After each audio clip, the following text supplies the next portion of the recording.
I know! You can tell I'm getting over that Super Bowl, right? Oh!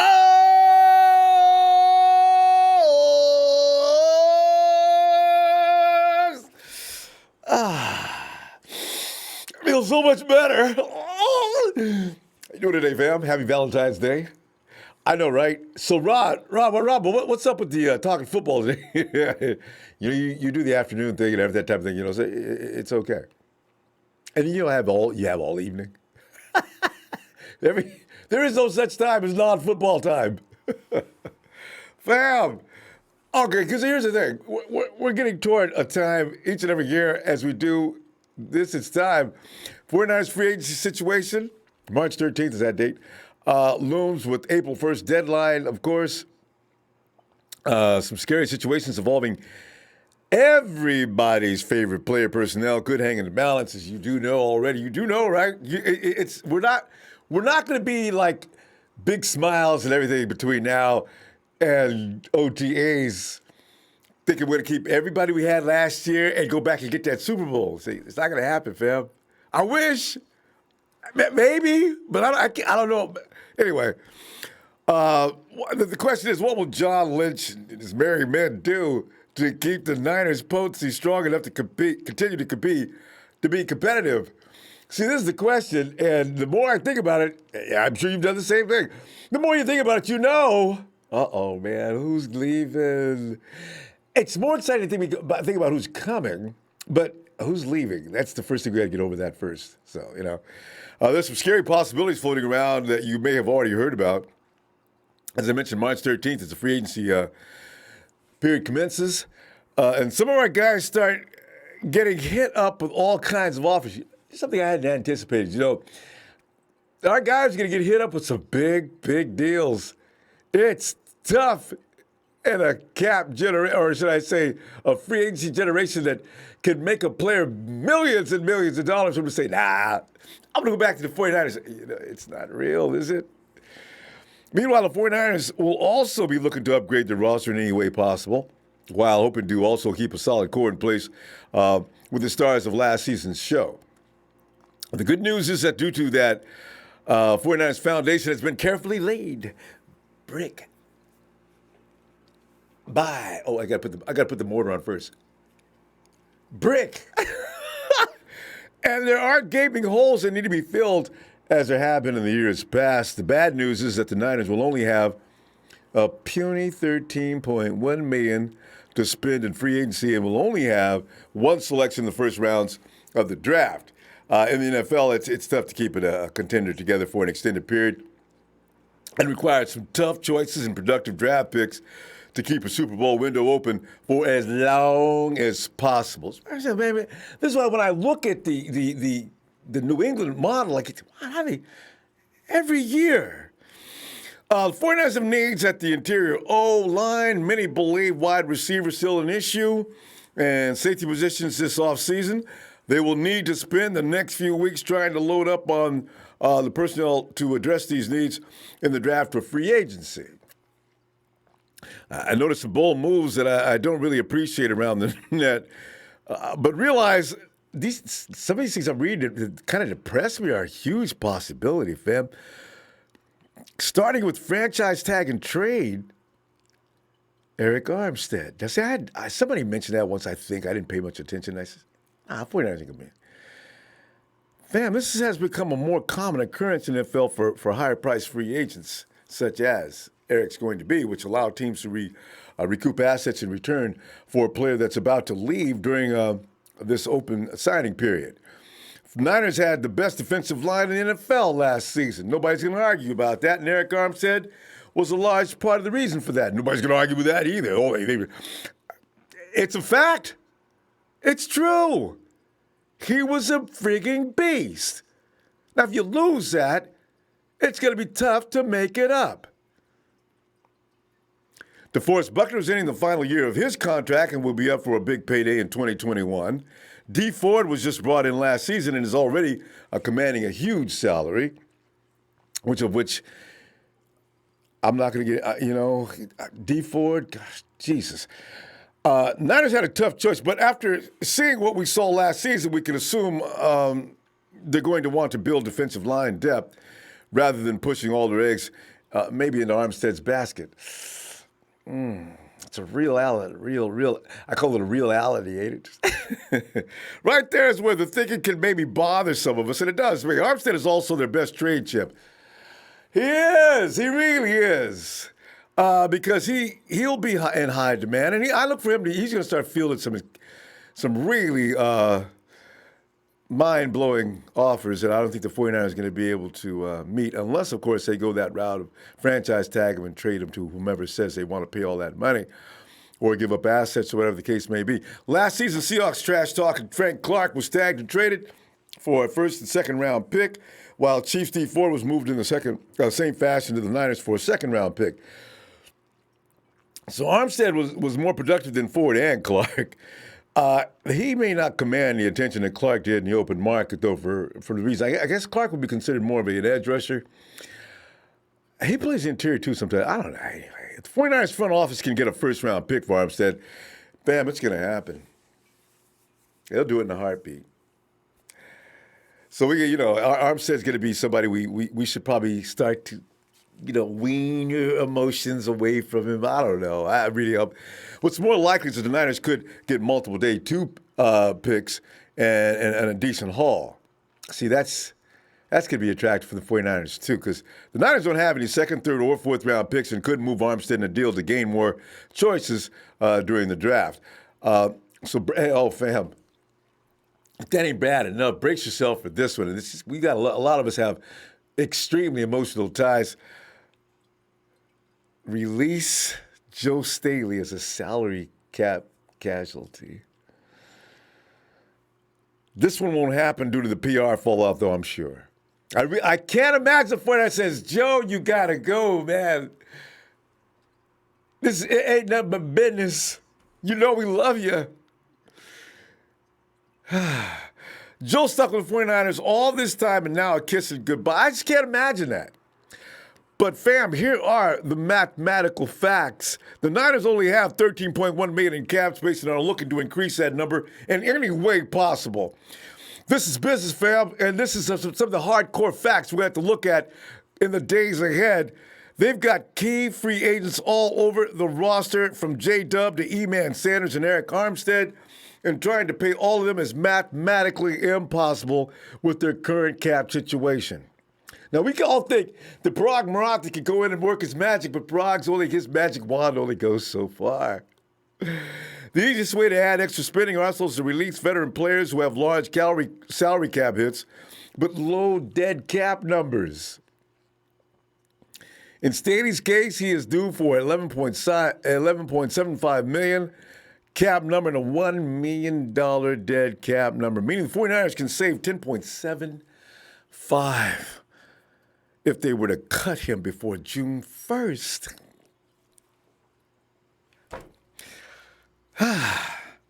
While Staley was stellar down the stretch, Dan Brunskill was solid when he stepped in this season. The Niners could conceivably take that option. They're going to have to get another guy for the tackle anyway, fam. I don't know if they're going to do it in this year's draft or free agency. What's going to be the story? But they're going to have to make a move soon. Joe hasn't got 2 or 3 years left. The 49ers could also add a lineman via the draft if they wanted to. Anyway, Staley only has 1 more year on the deal left, and his long-term future with the team is in question. In these situations, you know what Bill Walsh would have did, don't you? He would have released Staley and spread the cap savings to address other needs a long time ago, maybe even as recently as last year. It's hard for us as fans to release players that have been loyal to the organization for a long time, but it's actually a smart move to maintain salary cap flexibility. God. Next, rebuild the 49ers running back core. You know what? A lot of people aren't going to fight this. We can actually understand this. The ugly truth is, as long as Coach Shanahan and Bobby Turner are in charge of the running backs, it will always be a running back by committee, fam. The most important revelation from the past season is that Niners found their lead back. Raheem Mostert, make no mistake, is the top back on that entire roster. Matty B is a restricted free agent, and he'll most likely be back with the team despite finishing the season in coach's doghouse after the fumbling issues, which I don't know. Where in the heck did that come from? All of a sudden, he can't hold the ball. It was just all of a sudden. Jeff Wilson Jr. spent most of the season on the game day inactives list, but he flashed in his moments on the field damn near every time he came out. I mean, every time Wilson came on the field, he made something happen, including at the end of the first half in the Super Bowl. You can't cut Jeff Wilson.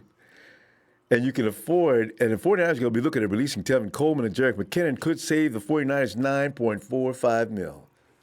Ooh, good Lord, that's a lot of money. And the 49ers can make almost anybody a running back. You look at Mostert, it's more about the blocking scheme. McKinnon hasn't taken a single regular season snap since signing a massive contract with the Niners 2 seasons ago, but like a lot of us are very curious as to why Kyle went and got him in the first place. Coleman was a solid pickup last season, but clearing his 4.9 off the books could help the 49ers plug holes in other areas. And if the Niners release McKinnon, Coleman, and Staley, their $13.1 million in cap increases to $31.8 million. Fam, we need to be scared. If you love those guys, look out. It could be good night, Irene. And again, that's before other potential moves and restructures. Quan's already, there's constant roster turnover in the NFL, and there are tough decisions that shape franchises every offseason. We know this. It's going to be difficult for the legendary revenge tour to return to the Super Bowl given their limited arsenal in free agency and the draft. Making those kind of bold moves will be something we may have to brace ourselves for. That's just the bottom line. Also, one more thing I want to point out, the backup quarterback. Yeah, and some people were talking about this last year. Jimmy G had a successful season considering he's fresh off an ACL injury. Niners carried 3 quarterbacks on the roster in 2019. That is not going to happen in 2020, more than likely. The normal train of thought is if your starter goes down, you're screwed anyway. The difference between Nick Mullins and C.J. Beathard is substantial, but the non-emotional operative thinking will include why can't the Niners unload Mullins, move on from Beathard, and find a quarterback with a similar skill set? It doesn't seem like it would be too difficult, does it? It does. We got used to these guys. The Niners could save just under $1 million in cap savings if they were to cut CJ. But Mullins is an ERFA, so a team only needs to offer him a minimum 1-year contract. So that makes him attractive immediately. The Niners may be a season late when it comes to dealing Mullins, though, because last year's when he was out there and he was available to be seen, and you could see what he was capable of. But there's always value to need for a quarterback in this league. Nobody is trading for CJ. We all know that. He's a 1-9 as a starter. But a year removed, you're probably looking at a round lower at least when talking about dealing with Nick Mullins. That doesn't mean he's worthless. But if you could get a 4th-round pick for Nick, the Niners were most likely going to do that. The Steelers, Chargers, Colts, Saints, Patriots, Panthers, Bucks. There's just a few of the teams that are probably quarterback-needy teams, and there may be more. If the 49ers are going to stay in championship-caliber form, here's the thing. Minor moves like trading your backup quarterback to get a day 3 pick in the NFL draft may be something they'll consider. I don't know as to we always hear about John Lynch saying if there's anything there, we're gonna give it a shot. And they were doing that every time a free agent came through, to a lot of people's surprises, especially. Well, we got turned down on some of the biggest offers they went after, but that's not going to stop. I think we have a deal it. I think we've got a deal it front office. They'll deal it. When you look at some of the players the team has selected the last day of the draft, the last couple of seasons, they know what they can do, fam. You look at Dre Greenlaw, George Kittle, DJ Jones. These guys are all extremely productive players. They got these guys in the late rounds. The 49ers know what they're capable of, and they'll go get them draft picks in a heartbeat. In 2018, the Niners drafted great depth in DJ Reed, Marcel Harris, and Julian Taylor. You know they know how to find them gems. The 49ers can't wait to get their hands on some picks. If we thought they was going to sit still and just go for a pick in round one and be settled and be satisfied with that and go back missing 4 rounds, we were sorely mistaken, fam. I can tell you right now, we know that's not going to happen, don't we? The injury lives in Santa Clara, as you know, so the having depth in critical positions does matter. John Lynch knows that. They're going to go for players. Quarterback is the most important position, and since the Niners have a competent backup, it's another option we can expect to be explored. I do worry my brains out, though, because if they get rid of Mullins, they're not going to cut CJ. We're going to have CJ as our backup. They may draft another kid. He'll come in and he'll suck. And we'll be stuck with CJ. We won't have Mullins because Mullins was the kind of safety blanket we knew if Nick comes in, we're going to still roll. We're going to still roll. So those are things we need to worry about. I just want to get your input on that. And you see any bold moves do you see any of these moves being made? If you had some bold moves to make, share with us. I'd love to know what you got on your mind as well. Yeah. Okay. So, fam, I'll tell you what I'm going to do. I'm going to go ahead and jump on the phone and see what's going on. Hey, Bill, $1 Bill, Will.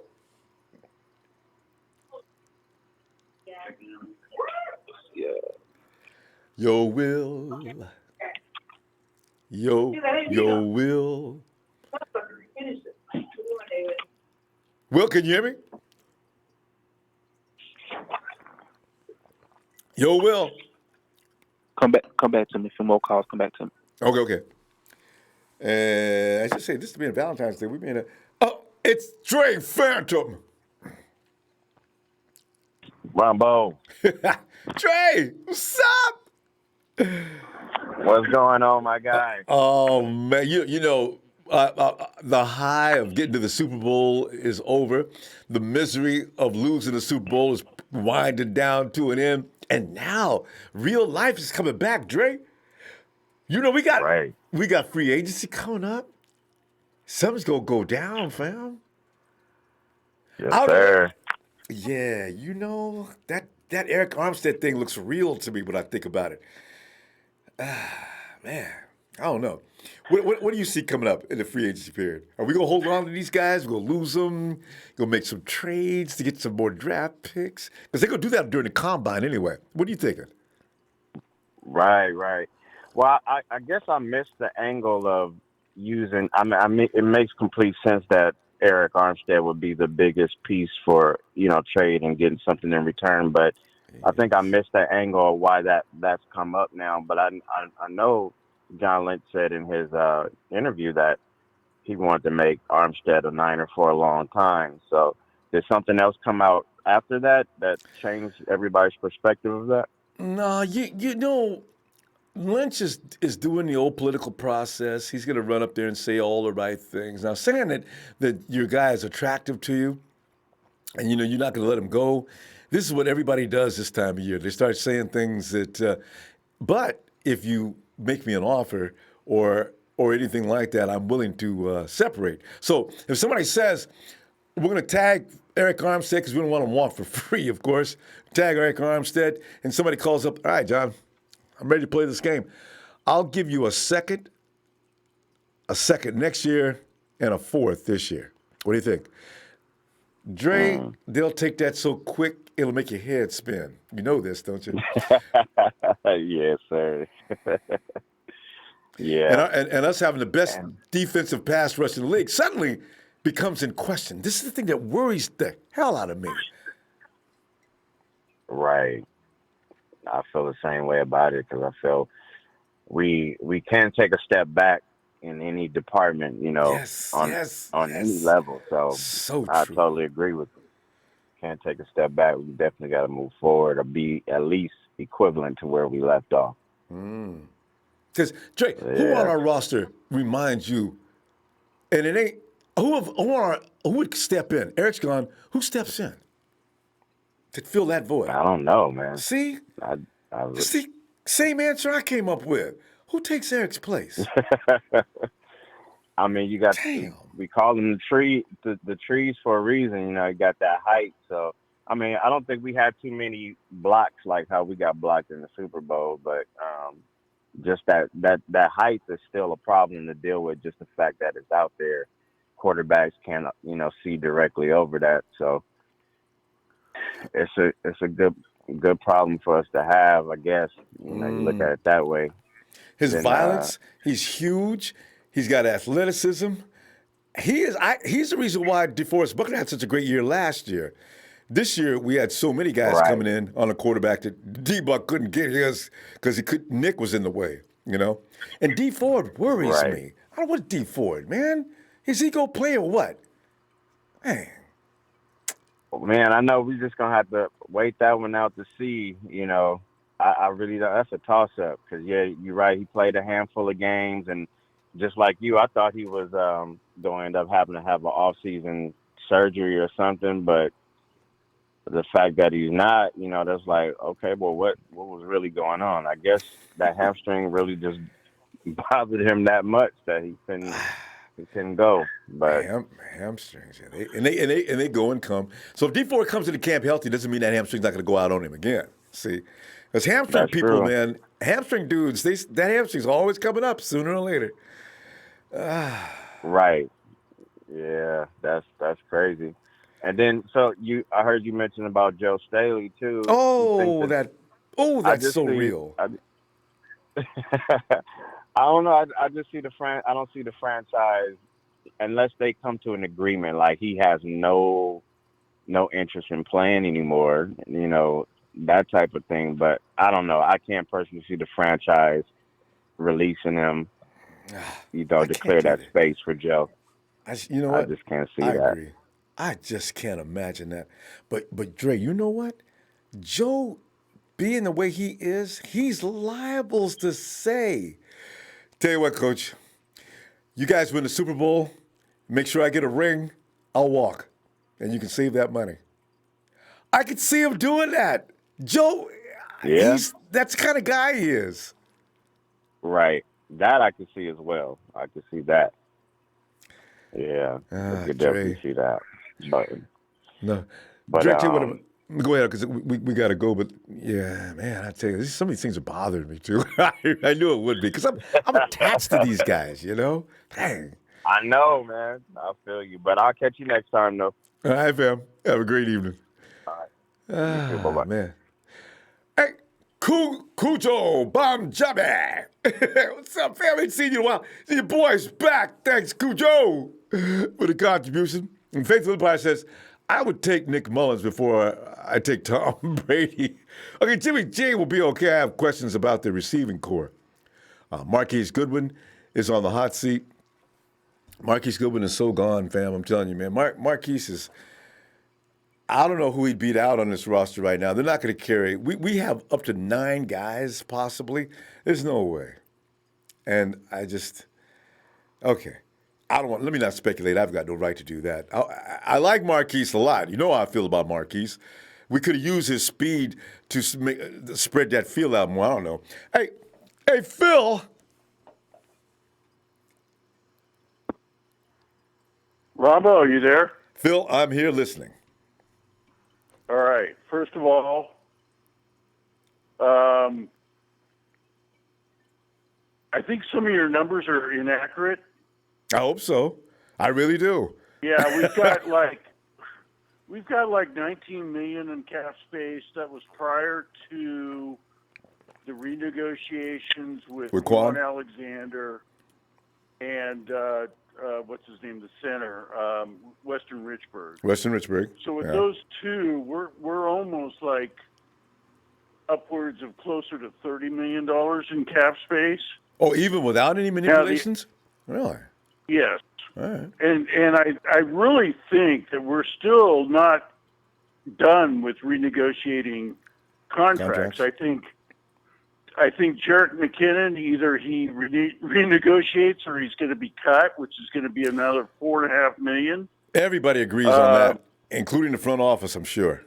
Yeah, so I mean, $4 million we're stuck with either way. So if they negotiate down to $4 million, that's something that we take the hit anyway, right? So that's one thing that's going to happen, I think. Marquise Goodwin, I think he's gone. That's another $4 million.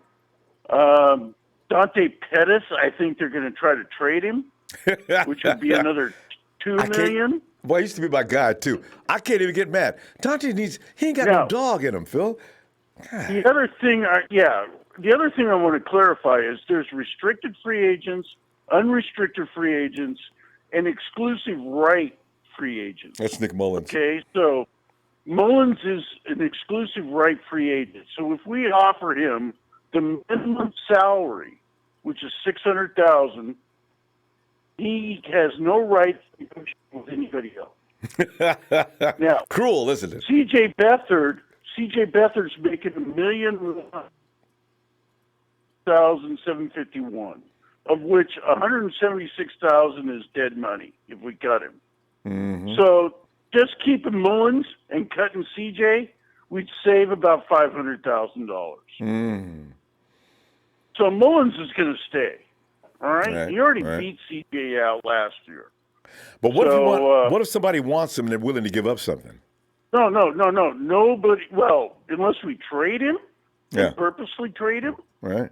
But we have rights to him exclusively. He can't negotiate with anybody else. All right. Yeah, so I wasn't looking at him as that. I knew he wasn't, but I was wondering if anybody says, "Hey, John, I could use Nicky." Sure. What are you offering? And then there they go. Well, if they give up, like a third-round pick, I'd say, go for it. Done. You have to. So, yeah. Okay. Go ahead. What else you got? The other thing is, Staley ain't going nowhere. I hope not.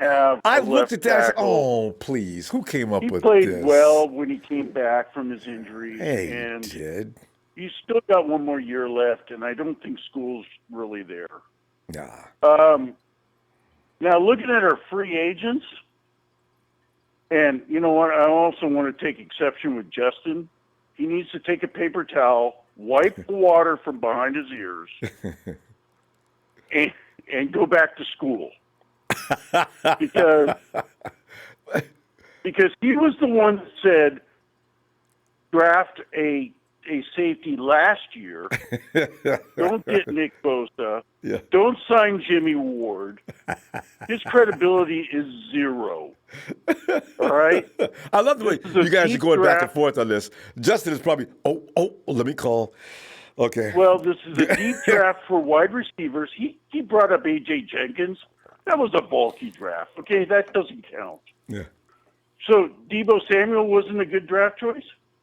I think if we decide to go wide receiver, we're going to get a good wide receiver. You know? Jeremiah. Look at what DK Metcalf did for Seattle. We're going to have to deal with that guy for a long time. Yeah. Daniel Jeremiah has a kid out of LSU being a good draft pick for the 49ers. And Emmanuel Sanders, I think, he lost a step. He was a good wide receiver. He came in and played well for us. But he just couldn't take the top off the end. So I really think even in that last series, he just didn't break it loose and catch the ball that Jimmy Garoppolo. We overthrew him. Yeah. Oh, man. Phil, good stuff. I'm thinking you sign Jimmy Ward. It's a known commodity. He had a great year. You sign Eric, and then you go down the list, and I think Ronald Blair is another guy you try to get. Oh, please, yes. Oh, but Emmanuel Mosley is a restricted free agent, so you just have to offer him the minimum. Brady is a restricted free agent, so you have the rights to match any offer. Oh, he'll definitely be back anyway. I don't think he's going to get a big offer. Kendrick Bourne is another guy that's restricted. He's not going anywhere. You sign him back for the minimum.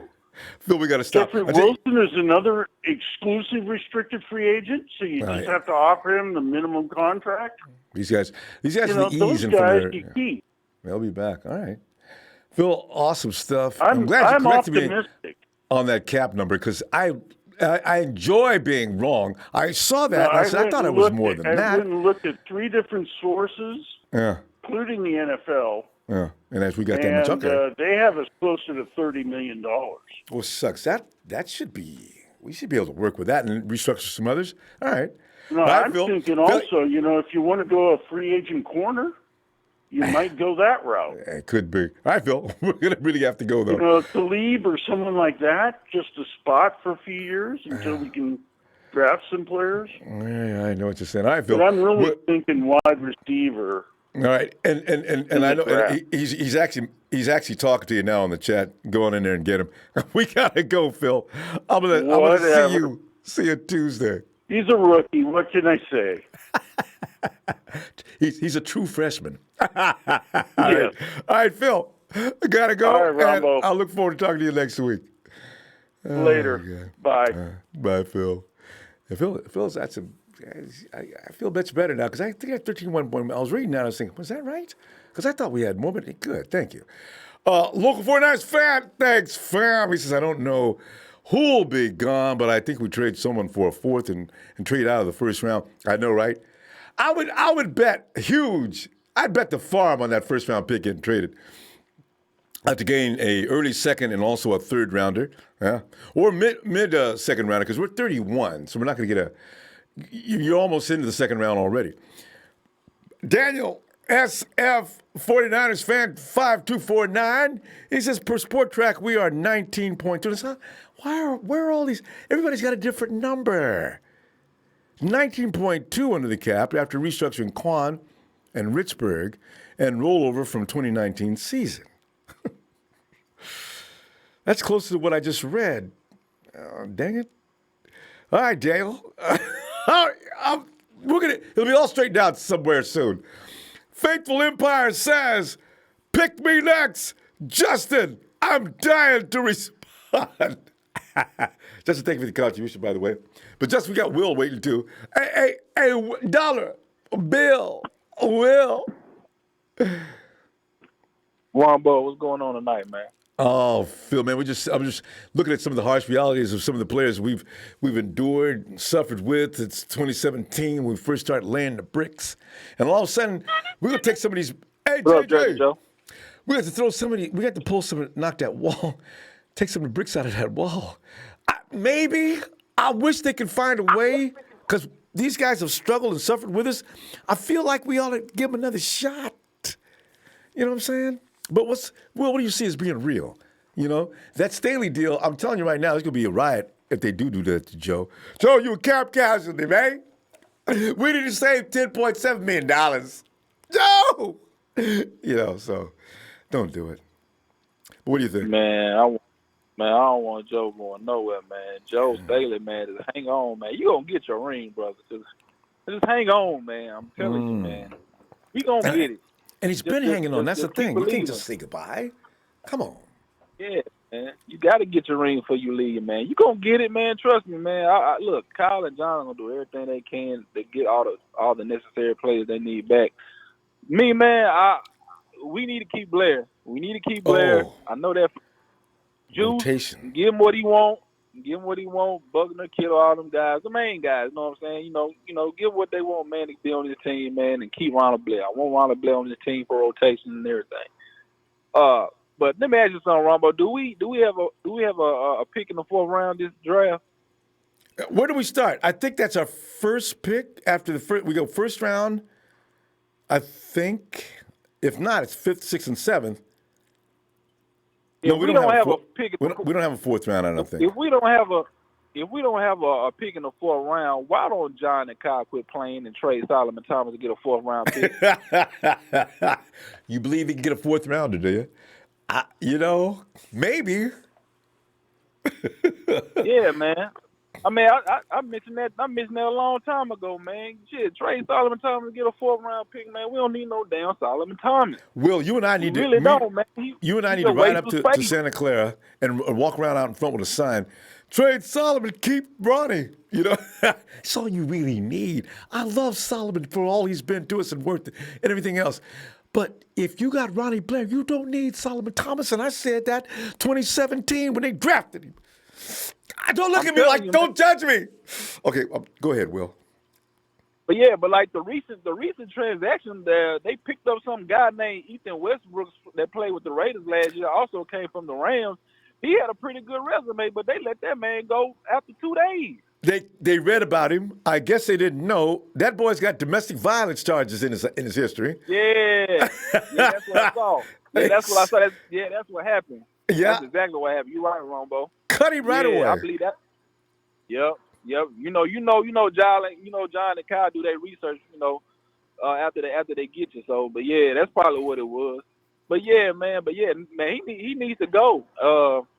Solomon Thomas, man. But free agency, man. I think. Hey, don't get me wrong. I'm in love with Emmanuel Moses. Trust me. But I think we need a free agent corner, man. I think the receivers are good. Good the way they is, man. So we can scratch that out. If we do get a receiver, I do like Justin Jefferson out of LSU. Yeah, that dude is savvy, man. He's a straight dog. I wouldn't mind getting him in the draft. That's who Daryl Jeremiah's suggesting the 49ers pick up in the draft, and you could probably get him with 31. Yeah, so that would be a great addition with him and Debo. Now, brace yourself, Ronbo. Brace yourself. I don't want nobody in the chat coming at me or nothing, but brace yourselves. Did y'all hear anything about Grant Conehead mentioning that Matt Mayoka reported that Jalen Hurd might retire because of his back? Uh-oh. No. Grant said it. Grant said it, right? Yeah, Grant said it, right. Grant said it. So I really don't believe his dumb ass, but I just had to put it out there because people have been talking about it. But I mean, I've been told Matt Burrows reported that his back was healed and he was good in there and ready to report to camp. I heard he was going to be ready.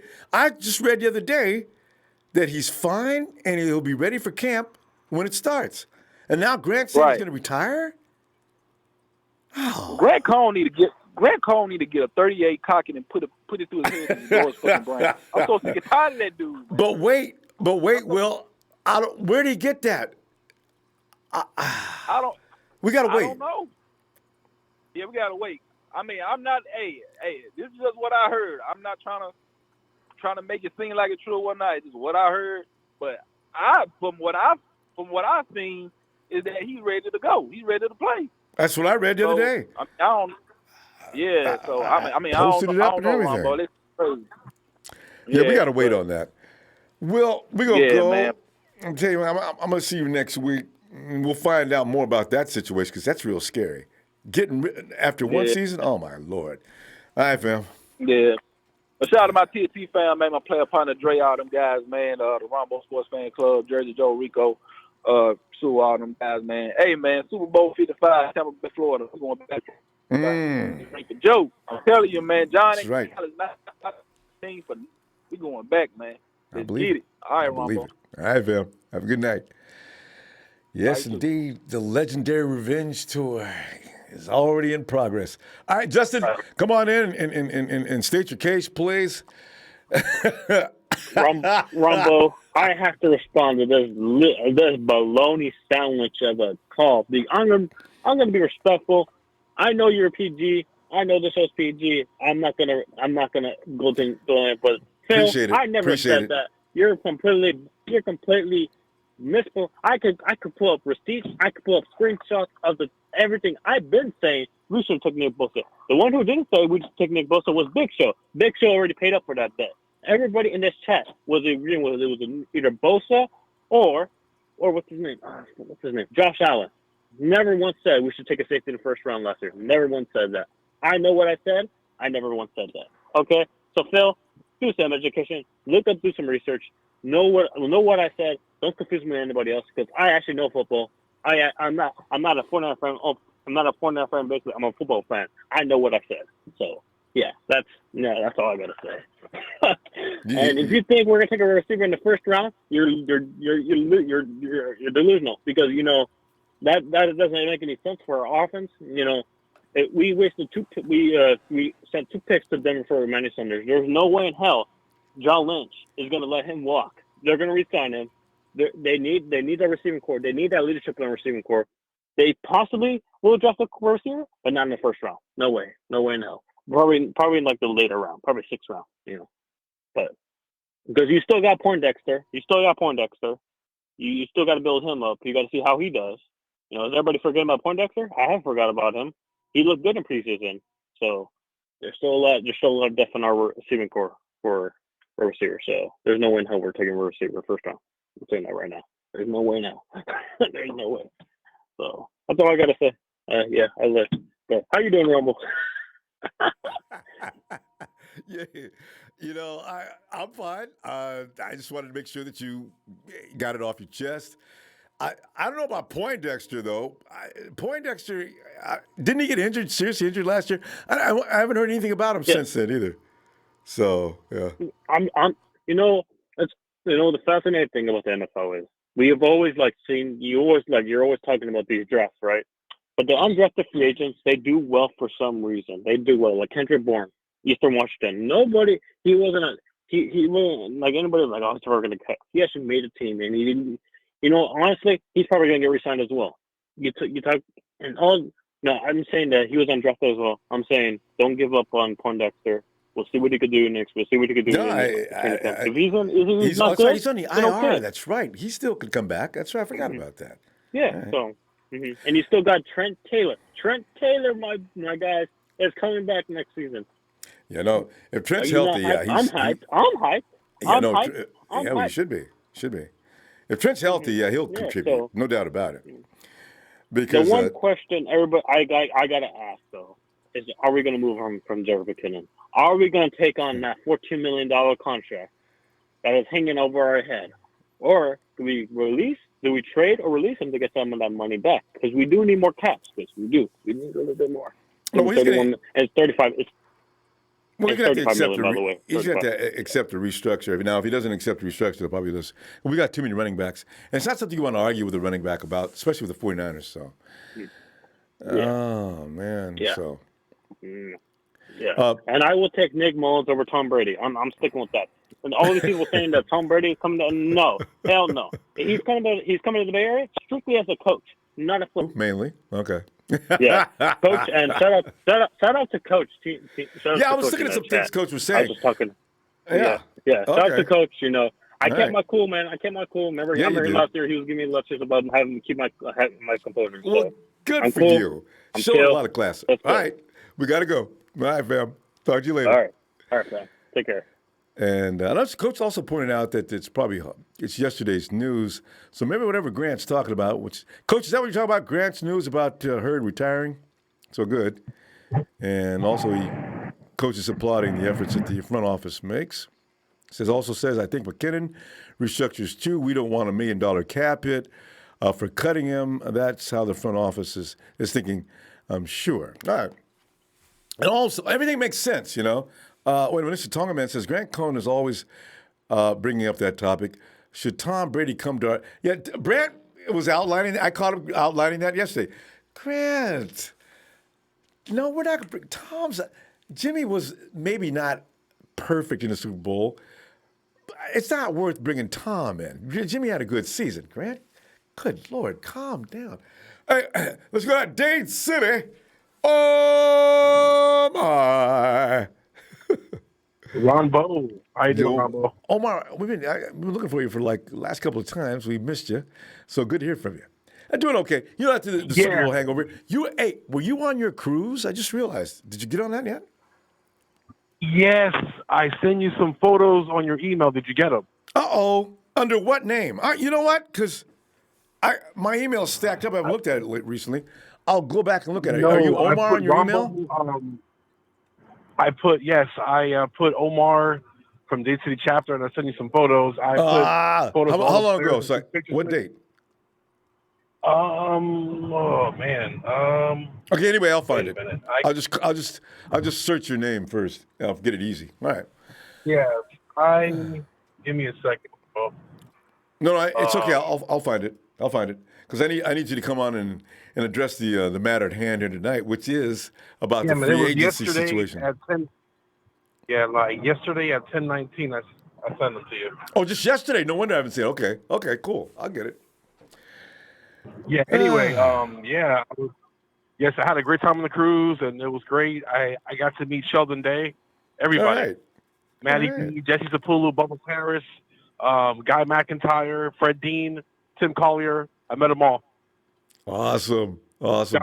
Yeah, I imagine you took photos with him. I'll see that. Okay. We'll post it up on the Yeah. Okay. app. Well, All right. yeah. Well, let's talk about free agency. I feel that they need to cut. They need to cut Tevin Coleman, cut McKinnon, and that'll free up some money. It's kind of hard to cut Joe Staley because he's been with us a long time. He needs a ring before he retires anyway. It's just certain things you just don't I do. heard people, and I know they were talking about drafting a receiver. I think we have too many receivers that we haven't even seen enough of. So, like Jalen Hurd coming back. Now, the guy from LSU, he does interest me. Yeah. This dude is bad. He's 6'3". You imagine having 6'4" and 6'3" at receivers and Debo and Just think about that for a minute.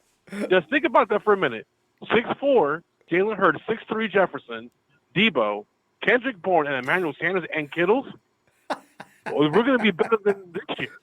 It's ridiculous. Just gotta think about that for a minute. Yeah, and the guys know the offense better than they did last year because, like everybody knows, Shanahan's legendary system takes a year to get it down. After that, they like the Falcons will just steamroller a team offensively. So yeah, I like that idea. And you're having these two big bodies in the red zone. It's over. It's over. And that's not even including our running game and our tight end. Forget it, man.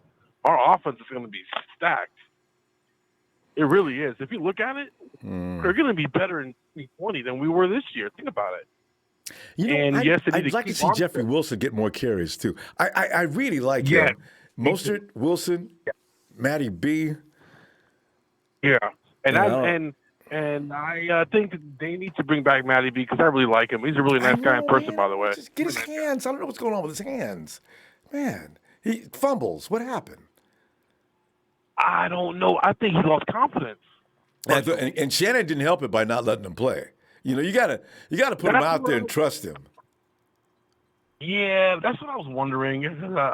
I was upset because I know Breda's family, and I know his mother and I know his dad, and they're really nice people, and he wanted Maddie to play. And I do talk to his mom once in a while, and I met Maddie on the cruise. Very nice guy. And I met him, I got his autograph. He got to take a picture with my chapter shirt. So, man, it was an honor to meet him. He's a real polite kid. Yeah. He's got good home raising. So, I just want him to play. Listen, somebody brought up running back. Oh, no, yeah. Somebody brought up letting Solomon T, let's get him off the book somehow. There's going to be some guys. There's going to be that 1-2 guys that you're going to say, "Whoa!" Is there any woes for you?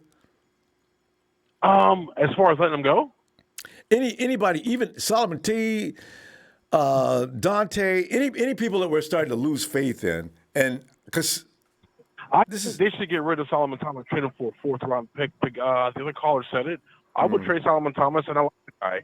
But we got Ronald Blair coming back next year. We got DJ Jones coming back, and those guys are run stoppers. Think about that. Like we're still packed at the D line, and yes, if we trade Solomon, we got DJ Jones and we got Ronald Blair, two big guys, run stoppers in the middle, and we can rotate them guys in and out. And plus the current guys that we have now, and franchise tag Armstead. We can't let Armstead walk. We got to. That's my feeling. Do not let Eric out of the building. Oh, my God. No way. That guy right there, he's our piece. He's our piece, man. We got to keep him. Keep that D-line intact. Keep C.J. Jones. And keep on Ronald Blair. But we could afford to let Solomon Thomas go. Why not?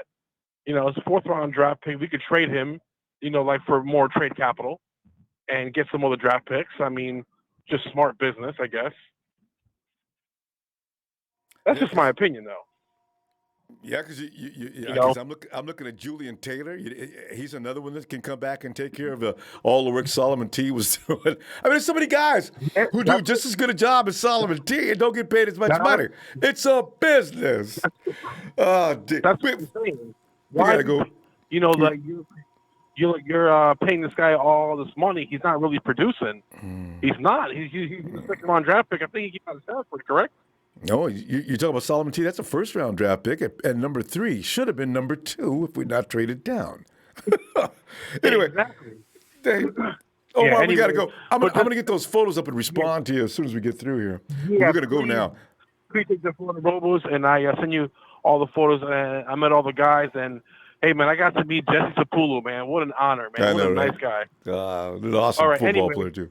All right, fam. Talk to you next week. All right. See you later. Bye. All right. It's Omar at Dade City Chapter. Hey, Felix. What's up, man? What's Felix, going man. on? How you Felix, doing? we're driving the car down that 49er Avenue of Fun, and here we are. It's almost free agent time, and usually this time of year, we got money! Let's go get every damn money. Now, Felix, after having too good a season, y'all better look out. You go lose some of your best players. No! It's just a hard thing to deal with right now. They got to pay these people, Felix. And now, all of a sudden, we're getting evil about who we're getting rid of. Felix, and you're good at this, Felix. You've been getting rid of players for a long time. What you got on your mind? Yeah, Felix has got he ain't got no passion. Let me start off with this. And I ain't never commented on the Super Bowl. Remember I told you, Ronbo, sometimes some people are so smart that they're dumb, a.k.a. Kyle Shanahan. You should have ran the ball. Anyway, okay. Listen, why are we bent on Joe Staley? Do you remember in the 90s, another Joe we cut? It was Montana. Okay, we cut a Montana, we cut a Rice, we let go of Frank Gore. So if we cut Joe Staley, it is nothing personal. It's business. He don't have to retire. He can go to another team, right? Garoppolo can restructure. D Ford can restructure, right? That saves us money. I like that idea. We get rid of Goodwin. Okay, now Jimmy Ward said he'd do anything right to stay with the Niners, so you can take a little hometown discount. Okay, so. The only thing about Armstead is last year was a question if we wouldn't pick up his option because we didn't know if he was going to perform it. And you know how sometimes guys in their contract year they ball out. And you know this is contract year, so that's my only question about it. Him playing so well in his contract year, and of course he's 6'7", 6'8". You know what I'm saying? So you can't replace that or whatever. I just want to point out one thing about some people are missing on Eric Armstead. Do you know Eric Armstead in 2018 was our best run stopper? All he needed was some surrounding help. That's the way pretty much everything goes. But go ahead.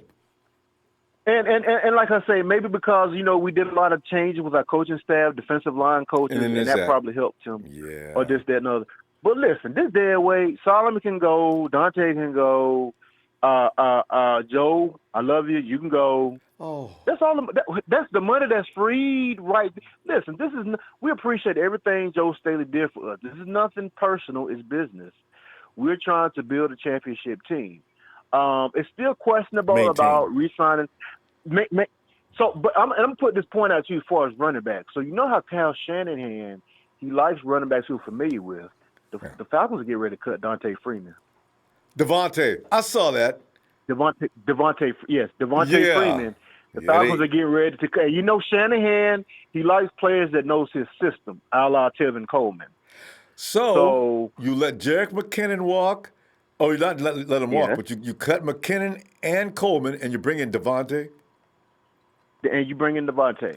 You know what? I think I actually see that happening. I really do. Because it's so hard about Shanahan, and as far as Bobby Turner, the running coach, and Shanahan likes players to be, and Devontae Freeman had his best year with Shanahan as the play caller, offensive led play the league. Caller. Yep. So that may be something to look at. That may be something to look at. I actually don't see that happening. Is that Trez? Well, Trez is in Atlanta. Yeah, that's me. No, I actually want to see that don't happen. How come, Trez? Devontae Freeman is not as versatile as Tevin Coleman. That's why he could never work in San Francisco.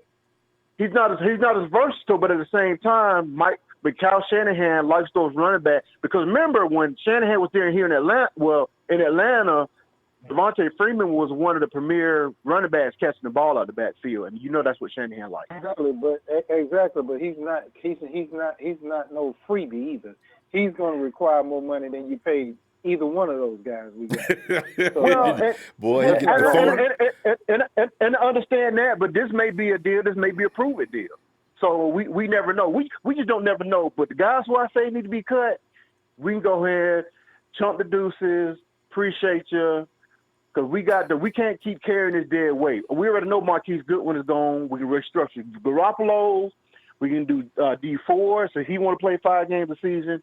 We can get rid of Thomas, and we can do some things. If guys guys say they really want to stay with the Niners. So if you were willing to stay, then you're willing to give back some of that money, right? Am I not correct? If you really want, because we were there, we're in the Super Bowl, and we have the nucleus there. So it's just the fact of the matter is, it's just freeing up some more money. And in the past few years, we've seen what John Lynch has done as far as making moves. So I have faith that something's going to get done. We have money to re-sign Armstead. That's just me. Felix, that's why I enjoyed you calling that, because this is your kind of subject matter. Felix is a hard man. But Felix, he can sit in the front office. I mean, the air around, it'd be snowing in one part of the room. It'd be right over Felix. Listen, Ronbo, it ain't nothing personal. It's business. We're the business. All right. Hey, Felix, I got to go, fam. Let me get on back into next week and see where we go with this, huh? All right. Okay, we'll do it. All right, fam. All right. All right, bye-bye. Like, oh, God. See, I couldn't work in the front office. Every member of the board would be throwing me out. Ronbo, man, if you can't get down to business like we need to and stop with the love crush on these guys, then just don't participate. Fine. All you cold-blooded dudes, I'm gone. I would. I know I would. Because, boy, as soon as they start talking about Joe Staley, look, I ain't signing. If we're taking a vote on this, I ain't signing. Y'all know I ain't gonna do Joe like that. But Felix is right. If Bill Walsh was there, he'd have got rid of. Boy, ain't no time. Hey, Sharon. Hey, Ronbo. Sharon, it's nice to hear from you. I need somebody who's gonna come in and be a little. These guys are rough tonight, Sharon. They're getting rid of. Yes, they are. I just listened. I agree with most of them. Some of them I don't agree, but hey, this is our opinion. This is what we feel. So, well, there are some guys. Hey, Sharon, you know what? There are some guys that are questionable. That I would have to have some agreements. I'd put him on incentive deals. I would give D Ford, and he's not going for it. He'd bring his lawyer in on us. But I'd have D Ford sign an incentive deal. I think they're going to keep Jeff Staley. They're going to keep him. They're going to keep Armstead. They can let go of Solomon Thomas, Dante Pettis. They can let go of they can say goodbye to Witherspoon because he didn't show nothing in the whole season. They can kiss him Sharon's the first one to get rid of Kello. I would be like, shake his hand and say thank you, see you later, or they can trade him and get a draft pick. They can do that. Oh, okay. So Witherspoon. Did you say Dante? Who else did you say? Witherspoon, Dante, Solomon Thomas. That's all. And then they can ask Derek McKinney and let him walk, and then that'll bring in more cap space to sign Sanders and keep Armstead, pay him, and then pay whoever else they need to pay, and then we'll be set, and then go after the free agency or whatever we need. But other than that, there's some of the guys I wouldn't miss. So they didn't show nothing this season. Some of them didn't. Look at Dante Pettis. He didn't play. Kyle took him out. He never came back in the game. And Sharon, it didn't look like it bothered him any. Dante's on the sideline looking just as satisfied and happy as could be. That worries me about him. You know, the end of the year season was coming up, and he knows he's probably gonna get ready to walk or leave. So let him go. Bye, Dante. See you. Thanks for your service. Bye. We may find out. So I wonder how much Dante. We picked him up in the second round.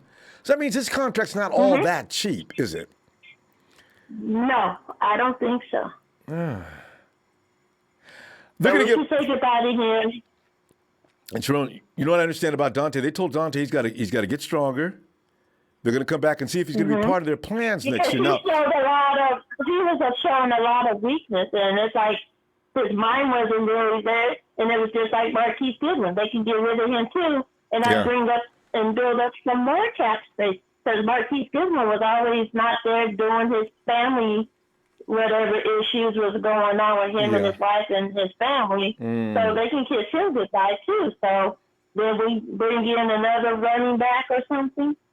I mean, I know we got a lot. Maybe bring in one more. Maybe, I don't know. Maybe. But Ethan Westbrook, I don't know about him. I'm kind of not feeling that Westbrook right now.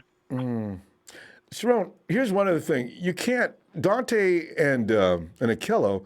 You have to get rid of them before the preseason games, don't you? You know what? Because what if Akello goes out there and lays an egg, him and Dante, in preseason games? Now their value shoots down the tube, and we can't even get rid of them. Well, then they don't have to make a decision between Dante and Witherspoon. Keep one or the other and let the other one go. Then they would have to make a decision between them two. Yeah. If one of them shows out, then keep one of them. If the other one don't show up, let them go. I need to be working the front office, so I call it quick. Let them go. Let them go. I'm the only whip amongst us, you know. Because I develop attachment to some of these guys. If one word came up about Kendrick Bourne, I would be like standing on the top of the table. I think Kendrick Bourne will see Kendrick Bourne next season. I don't think he's going anywhere. Yeah. All these main players that was really our main players and stuff, I think we'll see them all next year. But the ones I call, we're not going to see them next year. So goodbye. Can you keep E-Man Sanders? Now I don't know how much he's willing to accept. Oh, yes. We got to keep him. He only dropped 2 catches. Yeah, he made that point. I know. He was making the catches. So we'll keep him, re-sign him, and let everybody else go that I named go. Bye. And like he says, he's running past 23-year-olds. So give me a break about getting old here. And I think we'll see Jalen Hurd, because I think Jalen Hurd got something to prove next season, because he hurt his back. He was really good when he made that touchdown and things like that. So I think he has something to prove. So I think we'll see Jalen Hurd next year. I'm just worried about Grant Cohn spreading around that Jalen's going to have to retire because of his back. Well, we'll see about that. He can go try to kite, suck a dick or whatever and shut up. I mean, he don't really know anything. Jerome pulled out the heavy-duty stuff. Jerome, we got to go. I tell you what, I'm looking forward to talking to you next week, okay? Definitely, Ronbo. You have a good night and happy Valentine's Day to you. Thanks, Jerome. You too. All right, bye. Bye-bye. Grant, even Sharon had bad things to say about you. I don't know. She's really just sweetie. Hey, Big Joe.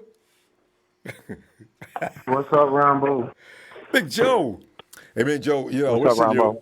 Yeah, Joe, we talk about that free agency period's coming up real soon. Like, you know, it's like, what's going to happen to us?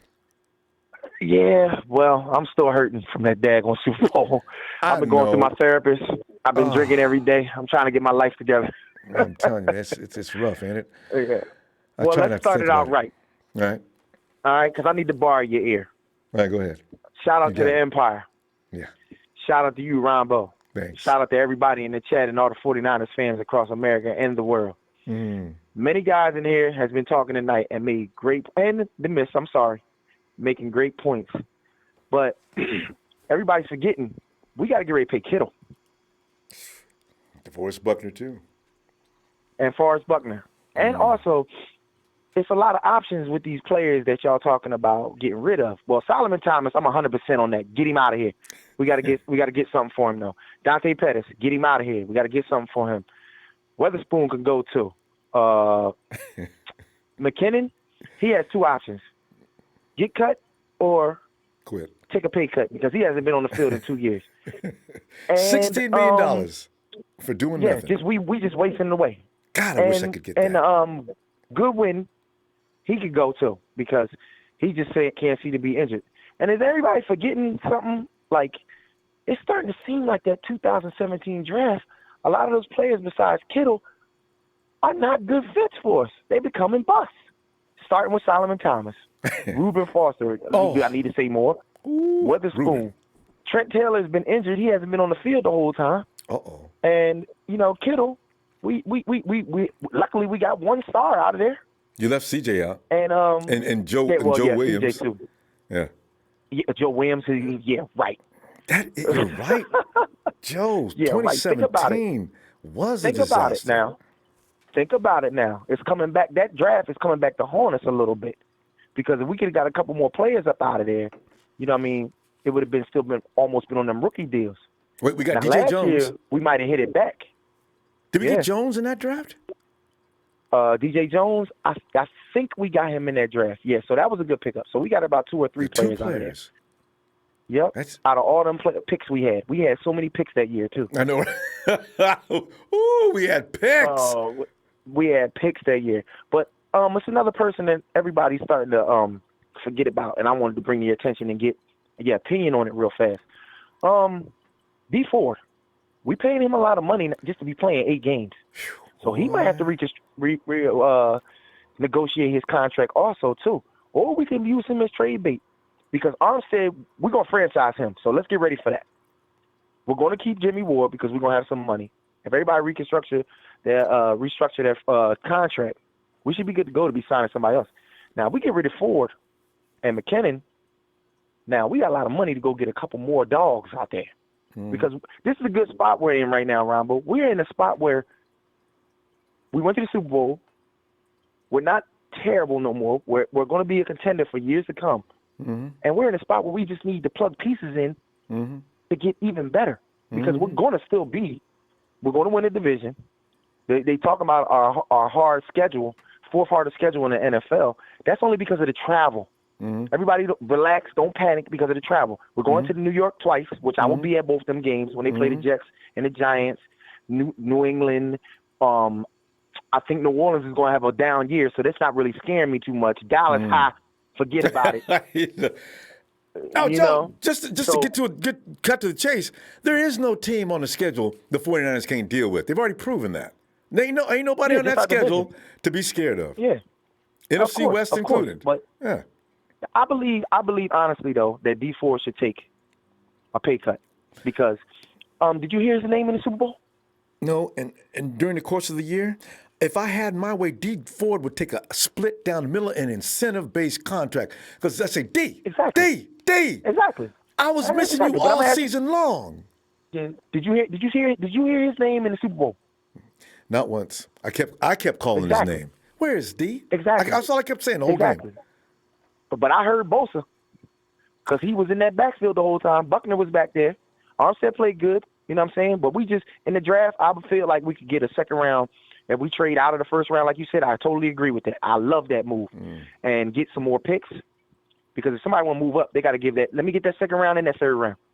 Yeah. Now, we get the second round pick. We could go for wide receiver. We could go for corner for secondary. We need more secondary help.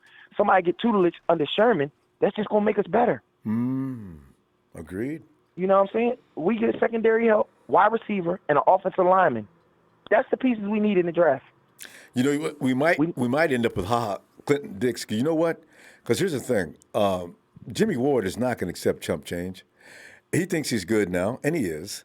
But we're not going to be able to pay Jimmy. The more I look at the numbers, how we go play DJ Dubs. But he only had. You can't go off of 1 year because you never know. He was injury prone. He might come back in the preseason and get hurt again.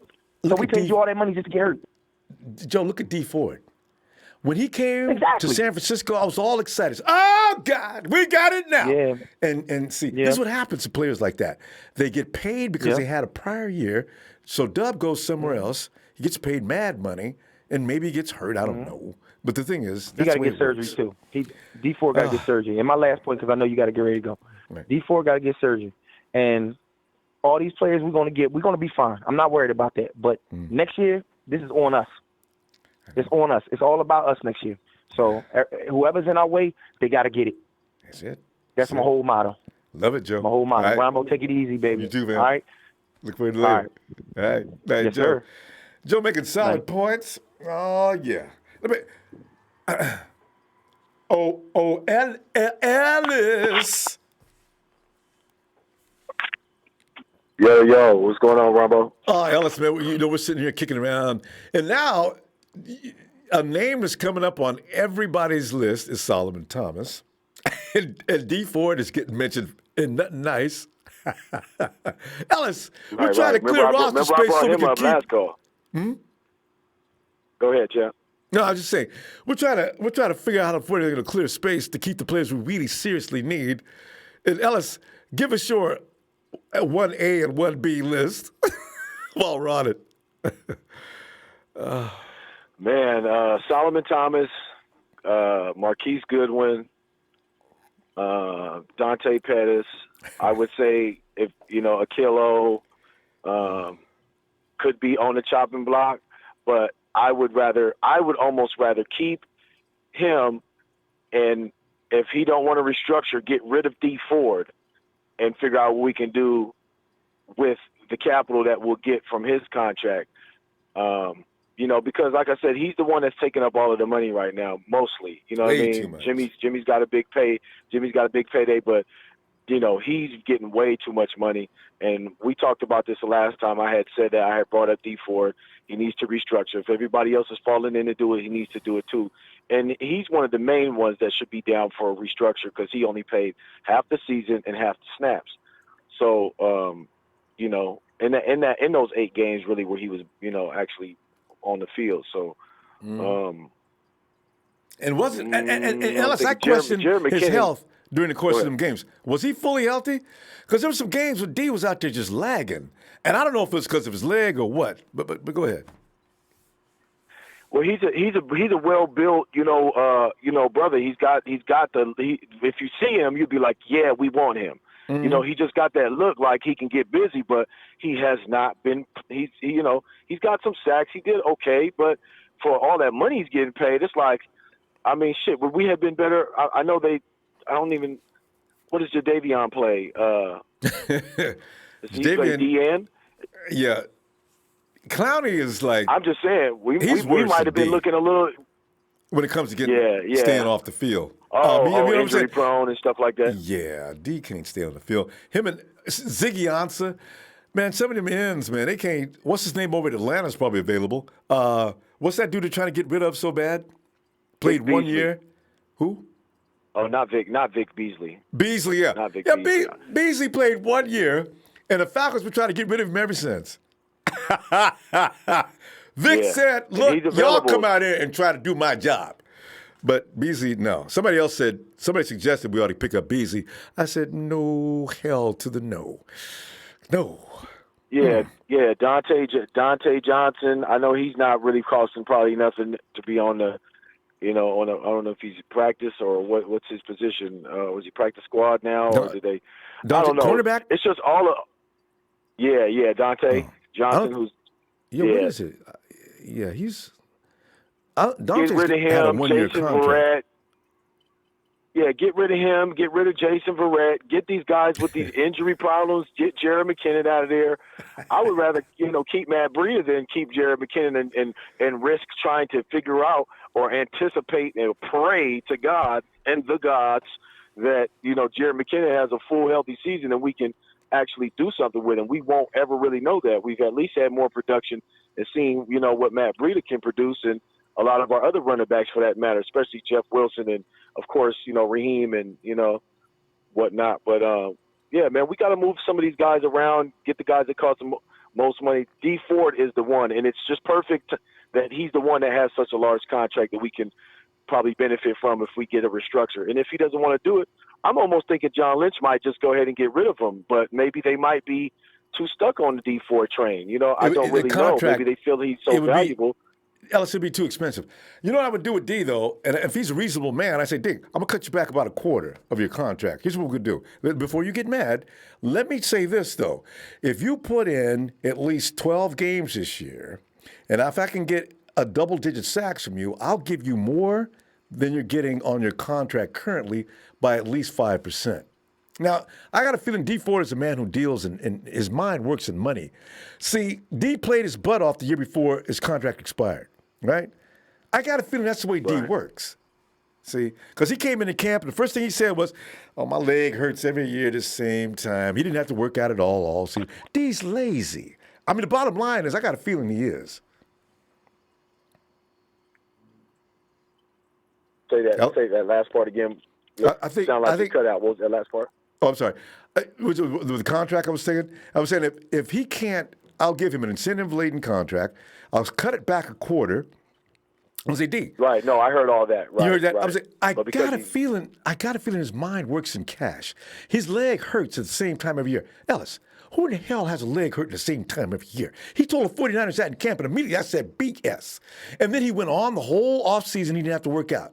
And then when the season started, all of a sudden his leg is okay. He went and got that platelet-rich injection.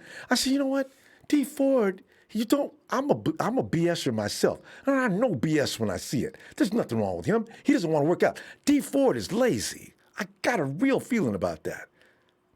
Yeah. And he's too nonchalant. He's too just... and if he's all about the money, I mean, he's got all these millions and millions of dollars. It's like, my man, you playing in the NFL, like you're supposed to be, you should be feeling some type of way that you're not out there enough or as frequently. And if you're not, and you want to benefit your team the most, you should be more than willing to be at the front line with Quan. The fact that Quan beat him to the punch and trying to talk about restructuring and hell, I know we got a little more production out of D Ford, but I mean, look at Quan. He was like, "Hey, sign me up, coach. I'm ready to go. Whatever for the team." That's the kind of man we need on our team. Even Jerick McKinnon. I don't want no prima donnas. Yes, even Jerick McKinnon said, "I'm willing to play. I'm willing to take anything. I'm willing to do what I have to do to stay with the team." See, D ain't said a word. I got him figured out.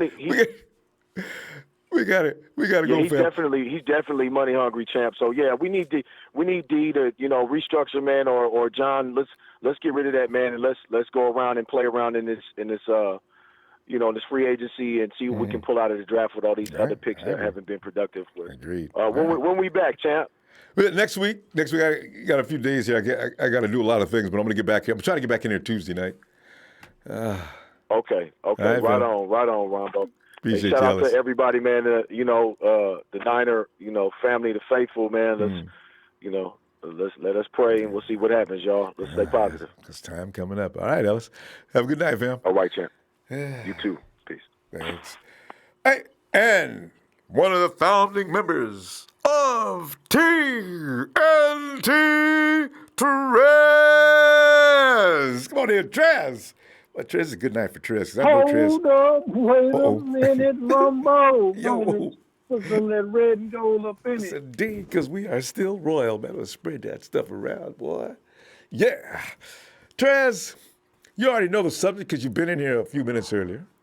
So, Trez, we'd love to hear your insights on all of this stuff. Devontae Freeman. Hell no, I won't even know Devontae Freeman, please. We want him out of Atlanta for a reason. Damn. I mean, the kid done fell off. I mean, why would we want it? Yeah. Let's get down to business, Ronbo. Let's get down to business. Shelton Day, Trent Taylor, Jason Verrett, Torlodo, Earl Mitchell, Eric Armstead, Joe Staley, Jimmy Ward, Selleck, McKinney, Matthews, Dante. All out of here, Ronbo. Selleck already See you left. later.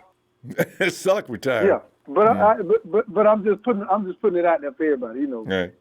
These guys, you can't get. Look, Joe mean the world to this organization, just like Frank Gore meant the world to this organization. If we sent Frank Gore packing, what? I mean, it's a business, Ronbo. Come on, y'all. Think now, think. You know what I'm saying? You got to think on this one. Hey, nobody to me meant more than Frank Gore. You know what I'm saying? I love me some Frank Gore to this day still. You know what I'm saying? He'll 49er to the end. Yeah, he'll be back to do so, too. Same thing. Same thing got to happen with Staley, man. Same thing got to happen with Staley. And look, as far as Eric Armstead, man, look here, 6'8", you know what I'm saying? Everybody talk about his height. How many batted balls did he have now? How many, we got all this height on the line.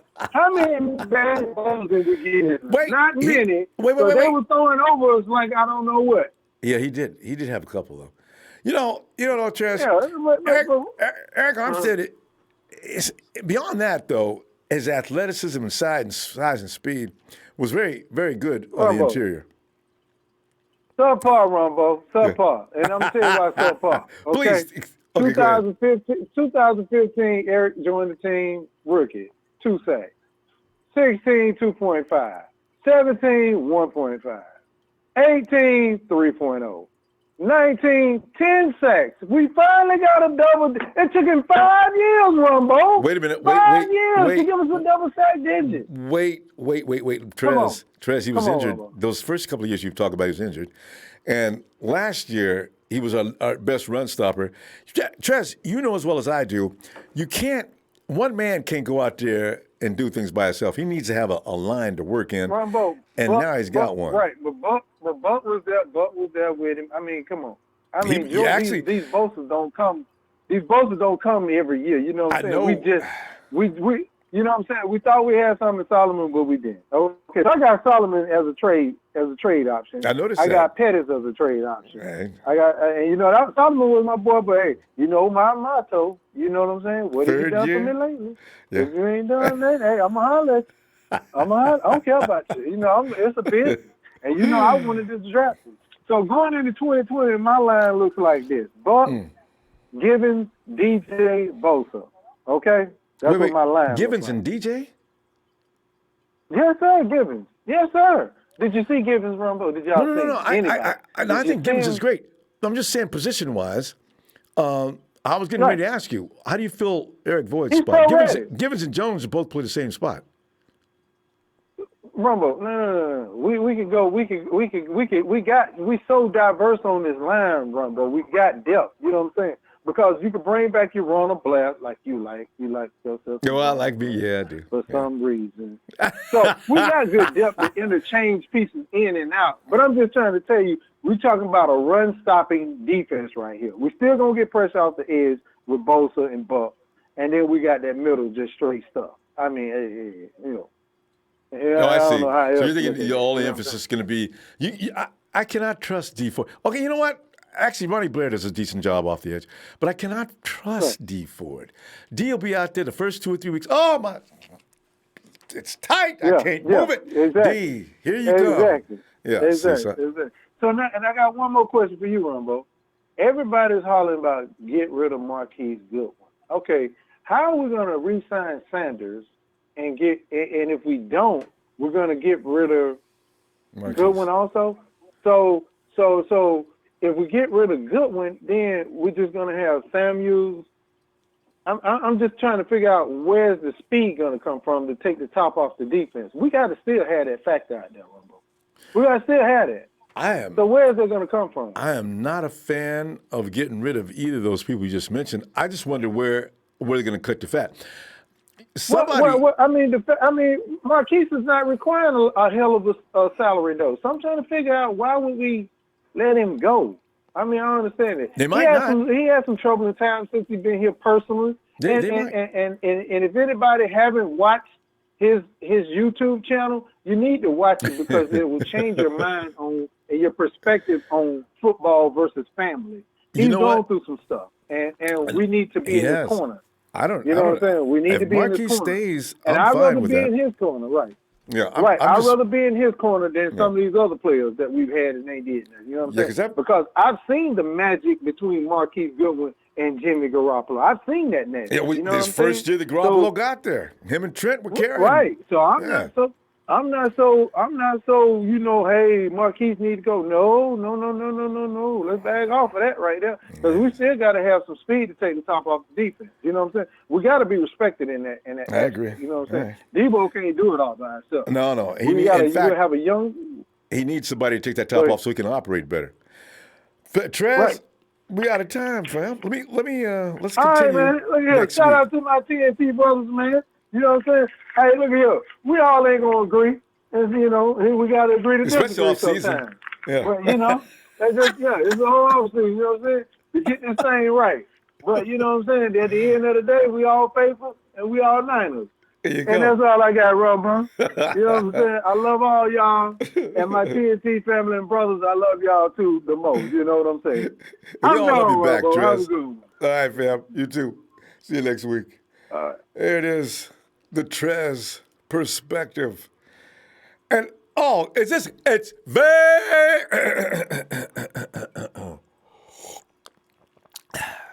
it's Vader. What's up, Ronbo? What's happening, man? Long time, no time. I know, no Vader, man. Yeah. It's off season, babe. You know how it goes. Yeah. Although the nice thing is, Vader, we're not talking about being ass anymore. We're actually at the top and want to stay up there now. So you know. Hey, baby, that's what happens when we have a full squad. Do you know what I'm saying? If we'd have had a full squad, there's a few guys missing. They wouldn't be talking about no Super Bowl. We'd be talking about that 6 is on the list. But that is for next year. We'll get it. Yeah. So we'll get it. But you know, we really didn't get into the Super Bowl thing. I don't want to spend too much time on it because I want to talk about our future. There you go. Really go right ahead.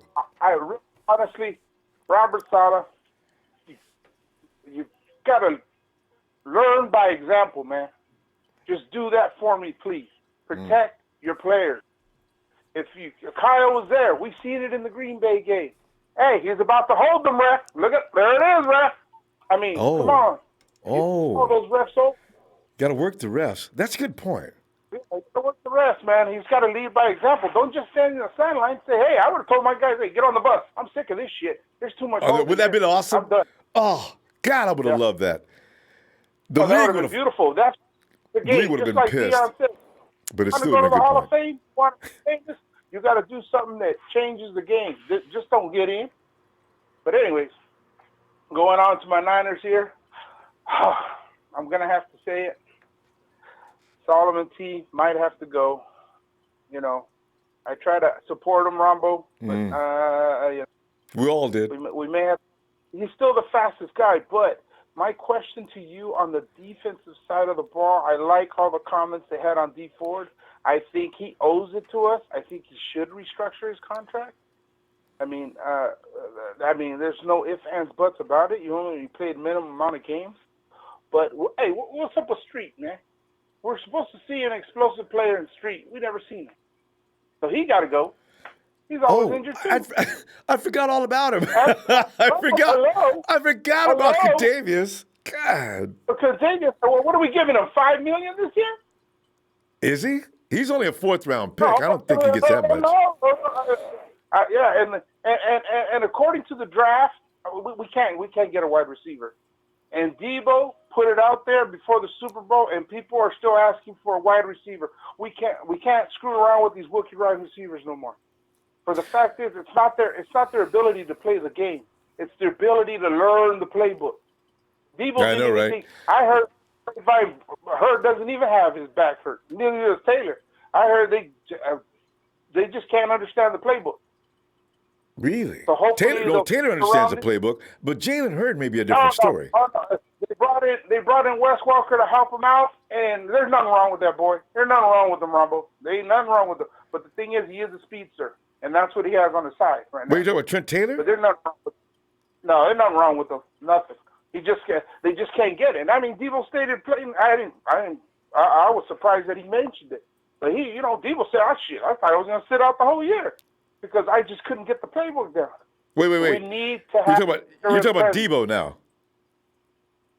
Debo? No, we're talking about Debo.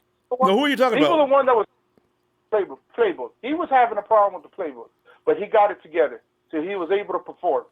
Witherspoon, not Witherspoon, but Goodwin, I heard he was having the same problem too. He was lining up in the wrong areas, he just couldn't get the playbook. There's a lot of wide receivers that couldn't get the playbook, and it goes back to what you stated before. We got Kyle because he has a complex offense. The thing is, you got to really, really stick to the books, man. You got to be out. I mean, Mullins was your was your leader. If he's there at midnight throwing balls and running routes, you better be out there throwing balls and running routes with him. And catching it, right? Yeah. Right, exactly. But it's just we can't be bringing in these draft picks and just hope for the best and hopefully they can get the playbook. It's very difficult. Very difficult. The receivers, mostly with the receivers, it's about cadence and being able to block. Their timing. Yeah, their playbook is not quite that difficult to say to a small degree, because they've only got to run a certain tree and do certain things on certain counts. You know what, though? Trent Taylor, though, I think he was going to be our best player last year as far as camp. But they said he looked better than anybody else. Yeah. But yeah, we'll see what happens next year on him. But as far as I see a veteran player go out and maybe get another veteran wide receiver, somebody that understands Kyle's playbook. Yeah. I mean, look at as soon as Daniel Sanders came forward. See if Julio's available. Oh my God! No, you give me a heart attack. Don't do that. But yeah, Vader, that would be nice. We're out of time, fam. Good to hear from you. I'm gonna tell you what, I'll be back Tuesday if you get some time. Yeah, man. Long time. Hey, shout out to TNT, Trey, Big Show, everybody else, man, in the Niner Empire. Hey, we're gonna be back, man. We're gonna be back. The Super Bowl, it does hurt, but we're gonna be back, and hopefully we can make the right decisions to keep carrying this year through, year in and year out, man. Because this South, we'll be fine. We got the right guys in the front office, so we got the right guys. I mean, I got full. Peters is a genius, man. He's a genius. He knows what needs to get done. Parago will finish it off on. All right, Ronbo, let me go! Ready to go! Radio Ronbo Sports. You guys have a good evening, and I will see you next week, boss. All right, looking forward to it, Vader. Have a great night. And we roll all over AAJ. Come on in. Hey, yo, Jay, riding down the road. Yeah. Jay. Oh, yeah, you know it. Jay, man. Oh, Jay, if you've been listening, you already know we're tearing the roster down and kind of cut weight and get D4 to do something with his contract. D's everybody's pet peeve, D. Come on, man. D's out there sometimes. Most of the time he's not. We could have used him last year. I really think if D was at full 100%, that Super Bowl might have been a little different. And we might have been 15-1. So, D he's got to put more work in this year. But what do you think of, Jay? Who are you getting rid of? And I'm thinking everybody on here talking out of they hot and not really looking at football and looking at football game and talent. Number one, we ain't letting Armstead go. Come on now. I hope that not. Defensive line will look so different and so terrible. We only Bosa and Buckner be the only two really getting pressure full time all the time. Yeah. Come on, D4 is not reliable. Oh, no. He worries me to death. And now the secondary is going to get worked because the front line's not what it was. See, people don't understand. Like you're saying, it's all a network that has to be – the weakest link is going to affect everybody. That's right. That's it. We need that rotation. Ronald Blair coming off a leg injury, so he might not be 100%. Yeah, I know. So Armstead played better because everybody else played better and was better around him. So I definitely know we're going to bring him back out of the one free agent that we do got. Ain't nobody talking about Emmanuel Mosley, a free agent. So what corners we got? Sherman, Witherspoon, and DJ Jones. DJ and, Dante Johnson. That's it. The thought of Dante Johnson and Akello being on the field at the same time, I feel a shortness of breath. You know what I'm saying, Jay? Because them boys, quarterbacks will work them to death. Unless Dante, you hear me? Unless Akello can come back to where he was before the season started. I don't know what happened. Jay, you played secondary position. The hell happened to Akello? Yeah. He lost his confidence and he played the same. Yeah. He went back to his rookie year where he don't know how, he just lost his confidence. He wasn't playing the same. He wasn't attacking the ball. He wasn't. He just lost. That's what I'm saying. He's not dependable. So we can draft a corner or wide receivers. Wide receivers, like, who we got? We got Debo, Emmanuel Sanders, a free agent, Kendrick Bourne, a free agent, Jalen Hurd coming off a back injury. He can get hit and that can go back up. Yeah. Trent Taylor, he injury prone. Marquise Goodwin, he in the doghouse, him and Pettis, and Marquise Goodwin bringing in, making $6.5 million next year. So he might be a cap casualty. So we need to retool. And you just named 7 guys, and if anybody comes into camp and blows things up, one of them 7 guys is going to be gone. Yeah, I don't know about Poindexter. Everybody seems to want to see him again. Sean. Who? Come on, man. It's 32 teams out here. We all got practice squad players that we all like. Come on, he's a practice squad player. Let's be for real. I'm talking about talent here. I ain't talking about no practice squad, Poindexter. Come on now, be for real. Be for real. Do you want Poindexter started? Go ahead. No, I'm just saying, do you want Poindexter started? I don't know anything. You know what? I have nothing to say about Poindexter. I need to see him some more because I didn't see him much other than on special teams.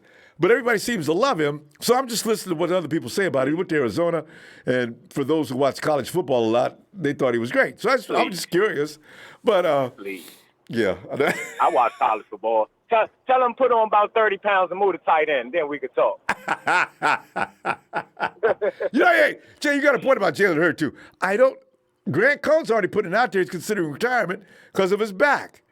Now, I don't know if that's genuine. He had that same back problem in college. That's why he didn't want to play running back no more, because he had the same back problem. Oh, see? That's what I wanted to know. I've been asking around about that. He had back issues while he was at school? Yeah, when he was at Tennessee. That's why he transferred Baylor. He wanted to go for wide receiver. He wanted to move to wide receiver because he was getting killed in that backfield, and his back was messing up. See, that's why there's something about being too tall to play running back. The kind of leverage and things in the way your body's built, they be bending you up like the running backs get bent up. You can't be long. And he's 6'4". Oh, yeah. Nah. Yeah. What's his name gets away with it because of his running style. Him and Eric from the LA Rams, Hall of Famer. You talking about Derrick Henry. Well, yeah, because look at Derrick Henry. He's about 260. Yeah, Derrick Henry's a truck coming down the road. But, Jalen Hurd about what, 217? Yeah, I know. Jalen needs to put on about, 235 should be his lightest. He's been up to 250 before, from what I understand. But, yeah, we definitely have, we need speed, though, Jay. Somebody's got to take the top off that defense, Oh, so, yeah. Kyle going to find somebody. Yeah. Somebody said something about John Ross out of Cincinnati. I don't know what the 49ers would be offering for John Ross, but, he's got experience. I don't want no rookie coming in there. Oh, my leg. Oh, here we go with that rookie stuff. Sit down, get some ice on it. Because they always get hurt. Debo's an animal. Debo came in his first year, did not get hurt, but one time he's aching a little bit. And the rest of the year, he was out there setting a new standard. I said, what? Yeah, we can get somebody like Jefferson from LSU. I was getting ready to ask you about him. Yeah. He's tough. That's what we need, some tough guys. Always. That can make consecutive catches. Jay, we got to roll, babe. I'll tell you what, hey Jay, I'll be back Tuesday, okay? I'll be looking for you. Already. Have a blessed night, Rambo. You too, man. Have a blessed night, faithful. Call us out as always. We always faithful. Tell you.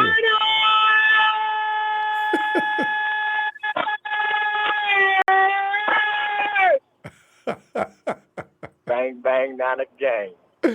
Jay, give me toot on that horn. I love that. I got it.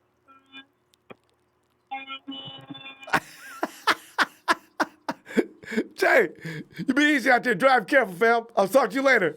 All right. Have a blessed night. You too. Yeah.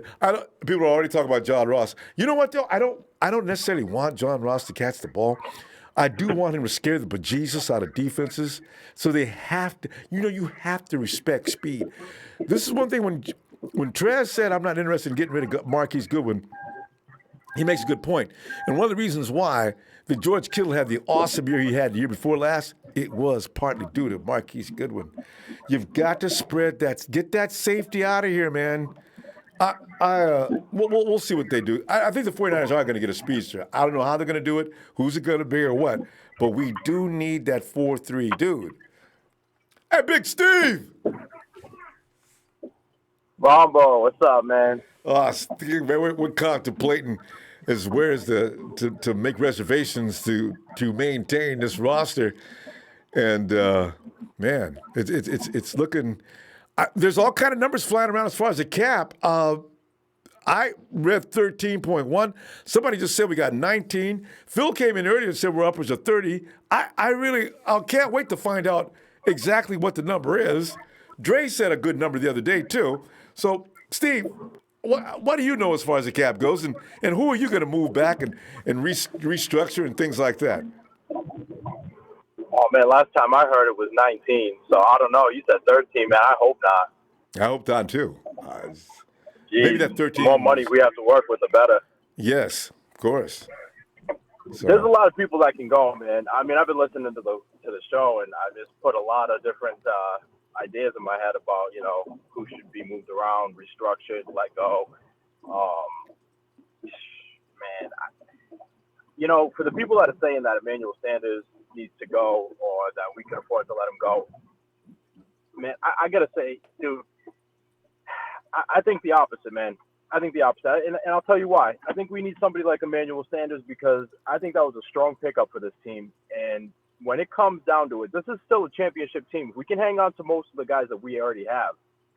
I mean, I know it's going to be hard. We're going to have to let some people go, but get rid of the scrubs that aren't doing nothing. Get rid of Pettis.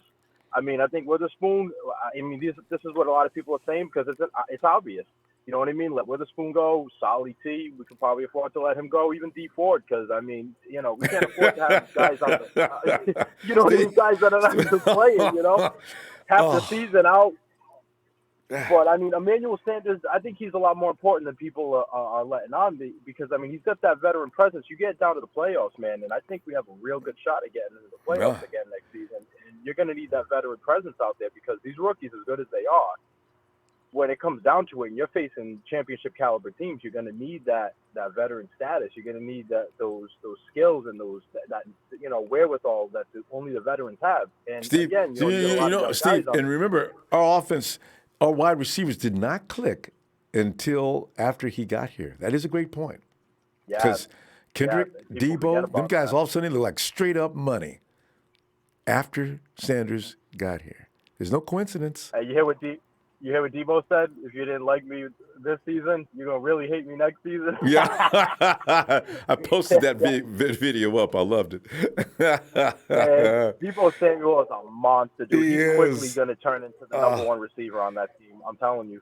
And he's going to get that grown man strength over the offseason for next year. So if they thought they couldn't bring him down this year, oh, man. Let him get to working with them trainers. Oh, good God. Debo's going to be a beast. Yeah, man, and for a rookie, dude, he's got a lot of skills. He's got a lot of presence on the he knows where he's at. He knows how to run routes. He's really good for being a first-year rookie. Absolutely, got a lot of promise, man. And one full year with Shanahan. So now, and better yet, 1 full year with him and Jimmy. So the timing will be sharper next year. It's something to look forward to.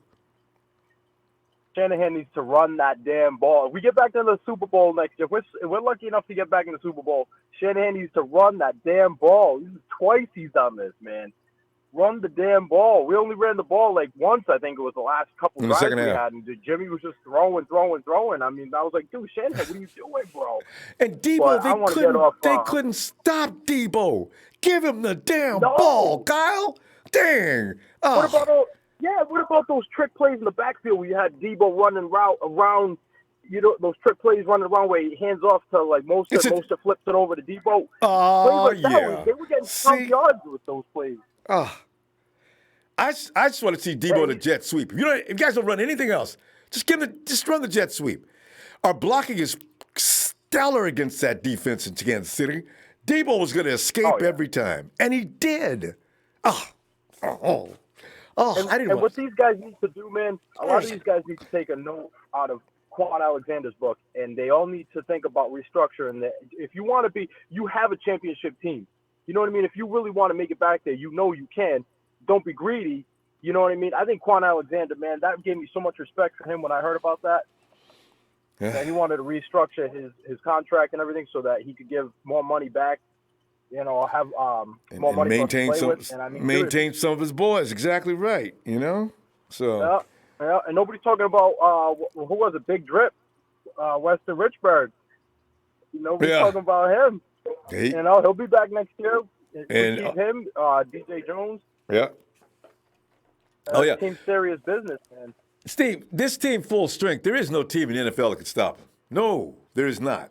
And next year, if you had the same unit with a year under contract, a year under Kyle Shanahan's offense, man, ain't nobody on the schedule is tough. Ain't nobody on the schedule is tough to be concerned with. But you got to have all your guys. See, that's the thing. And they're talking about how we got the fourth toughest schedule for everybody season, else. Man. I don't know. I don't really see it like that. We got the Jets. We got Dolphins. Giants. Do we got Dolphins next year? Yeah, we do. Redskins. Yeah. I mean, there's a whole bunch more that were this like teams that this season we would have just ran over them. Cowboys. You really think Cowboys are going to give us a hard time? I can't wait, Dallas. I can't wait to face the Cowboys. I can't wait for that game. Steve, we gotta pull up. I'll be back Tuesday looking for you. Okay. All right, Ronbo. It's good talking to you, brother. Shout out Always, Ronbo man. Sports. Shout out to the Empire. Man, season 2020, man. This is gonna be our year. It's gonna be our year. Should be. It's been our year this year, but it should have been this year. We'll get it. All right, fam. I'll see you next week. All right, Ronbo. Have a good night, brother. Take care. You too. Thanks.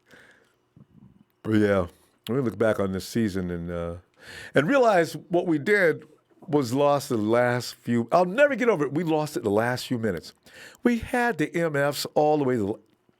Anyway, hey, Mike. Bravo, what's good? Oh, Mike. We're just sitting around here and looking at. Wait a minute. Who is this? Mike. Hello? Yeah, you're there? Yeah. No, I was like, I thought it was Marin. But anyway, tonight, as you know, we're taking the team apart. We're taking off pieces that we don't need. And hopefully getting ready to install some new parts after we pay some of the guys we got. And Mike, what's so funny? Our biggest improvement will be to keep the guys we got. Isn't that hilarious? In the years gone by, all we wanted to do was find new players. Now, please, can we hold on to everybody? But what do you think? Oh, who's got it better than us? Oh, hell, nobody. Well, I think I think we ought to.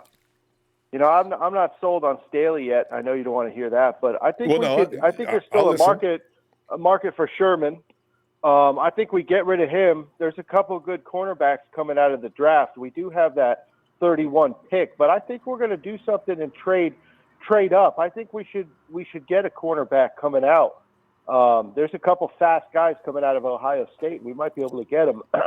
And I think as far as receiver goes, I don't think I originally thought we should draft a receiver, but I think we ought to take, somebody said earlier about these rookie receivers, I think we ought to take A.J. Green and see if we can't get him. That dude's a beast, 6'4", could only help Jimmy G with some of his erratic throws, going out there and getting it. And he's a fast dude, and he's a veteran. He can learn it quick. And with Samuel, forget about it, He's going to be expensive. But, if you can pay for him, you can pay for Sanders. The 49ers might want to stay with Sanders in that case. He gets hurt, and he gets hurt so badly he can't come back. That ankle injury he had, I've never heard of a guy getting an ankle injury that lasted the entire season. That was weird. Yeah. But it would be nice. Well, D-Ford's got to do something with his contract. Oh, D-Ford. And, what do you – I haven't heard tonight. What do you think about any chance Jimmy G restructures a little bit to help out? I think that's a possibility.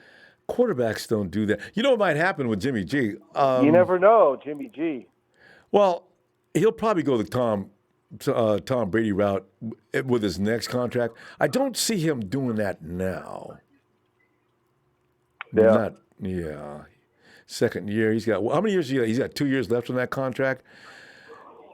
I do see him saying, I'll leave some of that money on the table for him to keep me surrounded with good players because that's the way smart guys. And I think he'll take that for Tom's page. He'll probably be in, especially if next year he looks like he probably should look under Shanahan, as most quarterbacks do after 1 year with him. Because as you know, Matty Ice became the MVP after his second year, not his first year with Kyle. So I look for Jimmy G to have a great season. But yeah, I think so. Yeah. And even Alexander, I mean, I read today he had bicep surgery. Yeah. So I think he's going to be coming back. He's going to come back stronger than ever. And the fact that he's stepping up and going to restructure. I mean, there's going to be some guys coming out of the woodwork that are going to surprise a lot of people, I think, and really set this team up for the next couple of years. This was just first year. This was nothing, Oh, we went further than we were supposed to. We'll get back. Yeah. It didn't go the way it was supposed to, really, but I'll tell you what, we're coming back. I mean, yeah. No, Mike. I mean, I think the 49ers overachieved. I think the goal was to make it to the playoffs. Nobody said anything about going to the Super Bowl. The 49ers were that good, and that's what I'm saying. When you look at the fact that the 49ers probably got further along than they probably were supposed to, that means next year, provided we keep the key pieces in place, next year may not even be a competition. People think I'm crazy for saying that, but you got to look at it that way. You look at the Rams the year before. Remember the Rams their first year? They made it to the first round of the playoffs. Well, the 49ers ceiling was a little higher. So instead of just making it to the first round of the playoffs, the 49ers said, forget this. There ain't nobody out here that can stop us. We got Kyle Shanahan calling the plays. This defense is off the hook. We're going all the way. And almost did. So this is why I know from here on, look out, NFL. Look the hell out. You think we keep the draft the same, or you think we can we could trade up and get a second, third, and fourth? I think we should get at least a second and third out of it.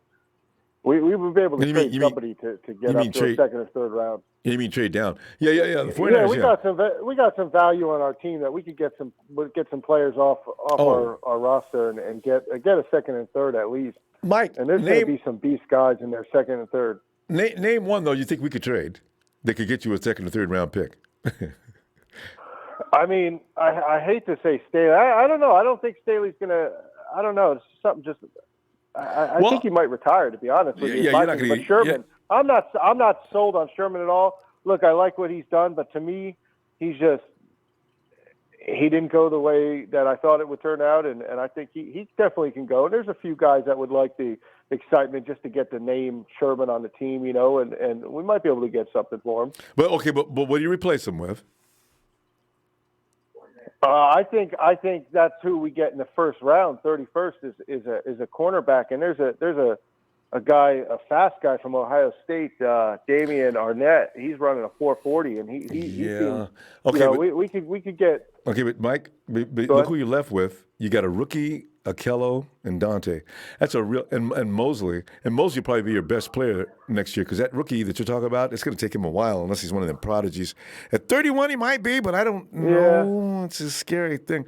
But we're going to find out this as we get more news and information going into the March 13th. Then we'll see. There may be a free agent available too, so it's hard to know. Anyway, but we got to go, fam. All right. Let me see you Tuesday, right, hey, Mike. Appreciate you taking the call. Oh, always, All Mike. right, always. Appreciate you calling. Talk to you later.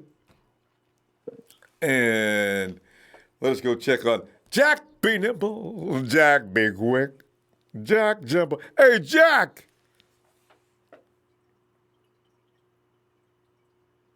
Jack. Jack.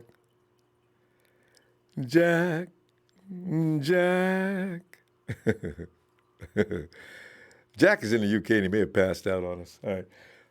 And there it's Bill and Shania. Hey, Bill. What's up, Ronbo? Bill, we're sitting as you know, we're reducing roster tonight, trying to save money so we can keep some of the people we really do need. And we've got some guys that we could do without, we think. But what do you think? I want to say, don't get rid of Sherman. Don't get rid of Sherman. Don't get rid of Sherman. Yeah, I can't. Stop the fantasy of getting rid of Sherman. No. I can't imagine that either. I don't want to get rid of Sherman. And Goodwin, keep Marquise Goodwin. We need a guy out there that can push past people that are holding. That's what we need to help Bosa out. Somebody that can push pass those idiots from holding, and to make Mr. Bill Vinacek figure out what he can throw a flag on, because he'll run out of flags to throw. That's the first thing. Bill, hey, Bill, I just want to say one thing about that. I'm glad you mentioned that. You know why? Because fortunately, we don't have to say Vinovich too often. He only rotates around. If you see Vinovich more than once or twice a season, it's going to be a problem. But if he's not in the Super Bowl, I think we'll be better off. Everybody will be. Right. We need to vote him out of the Super Bowl and vote him out of the playoffs. We don't want to see him. We don't want to see him in our season. Keep him over there with New England and Kansas City to help walk him back into the Super Bowl, because everybody's got him picked. Cowboys and Kansas City Chiefs, baloney. Cowboys ain't going. Cowboys. What is that? Cowboys aren't going nowhere. They'll do the same thing they did last year. They'll go and they'll win 8 or 9 games. No team over 500. And everybody was saying, the Cowboys, they're back. No, they're not. Actually, I see them taking their division. They will. To the wild card, winning that, and meeting San Francisco, where we can eliminate them this time, send them home crying, back to Vinacek. Bill Vinacek can go ahead and comfort the Cowboys where we go to the Super Bowl and win it. Get out of our face. They might look different this year, though, Bill. I got to tell you, with a different coach, I don't know what was going on with what's his name, but the Cowboys were a very strange team. Their personnel says it should have been better. I don't know what was wrong with the Cowboys. That was strange. We'll see what they look like this year. McCarthy will get him into playoff contention. Yeah. That I can't take out of them. If they don't do nothing this year, they'll be back the following year in a playoff contention.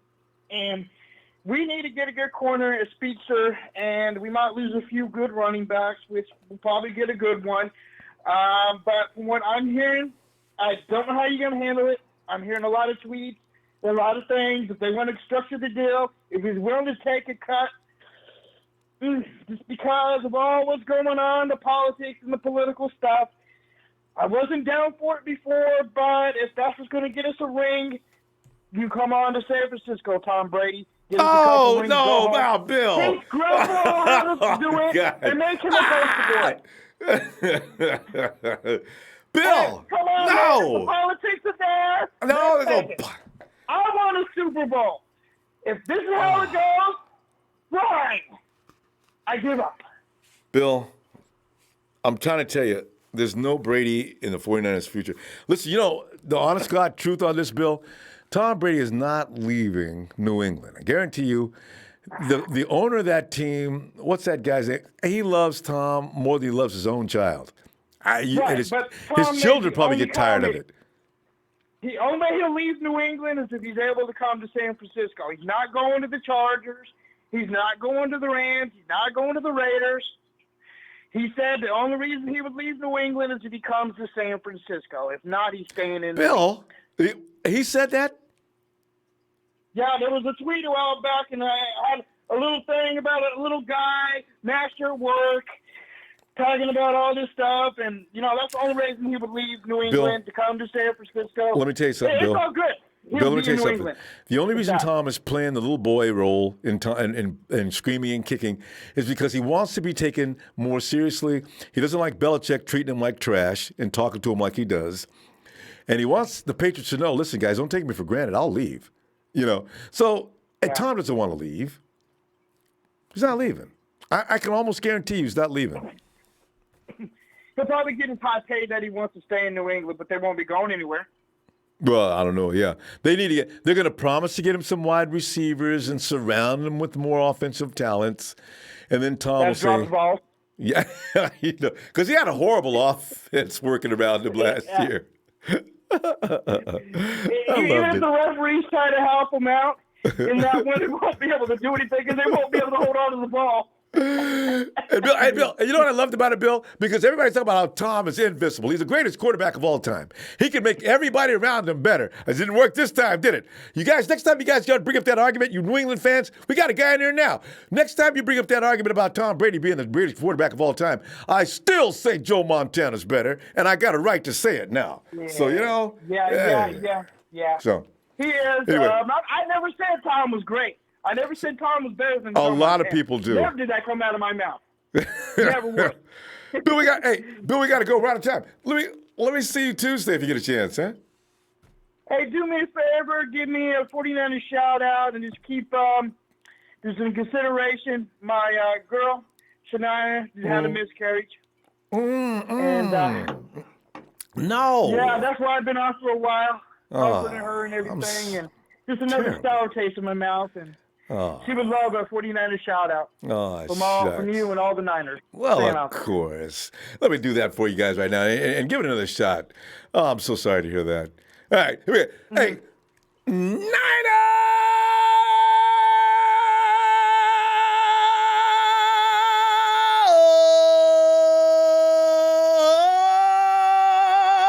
For Bill and Shania. Guys, have a good night. Oh. Yeah, well, you take it easy, Ronbo. You do, man. All right. See you Tuesday. I'll look for you. All right. Night, Shania. Mm-hmm. And where's that? And there's that Mo's match. Mo's match. Look, don't let me get started on the comparisons between. I love Tom. He's a Bay Area boy. He was one of Joe's biggest fans. He did a great job, had an awesome career, but I'll be damned if he's better than Joe. All right, hey, John V. Ronbo. Hey, John. Good evening, my friend. How you doing, fam? Doing all right? Doing all right here. As the days go by between us and that Super Bowl, I'm feeling better and better. Yeah, I mean, I'm glad you are, man. I struggle with it sometimes, but I'm doing better. It takes a while. This show, okay. Ronbo, you gotta. I don't know if you understand this, but this show, it does people like me wonders. I can't listen to ESPN. I can't look at Fox Sports. Aren't they awful? I just listen when you're on YouTube. My day, it's therapy, brother. Oh, I'm telling you, it's therapy. Thanks, John. And none of us can watch television right now, or even the social media. You got to stick to your own pages and stuff. I mean, they're doing specials now. They're doing specials on Patrick Mahomes. I said, come on, guys.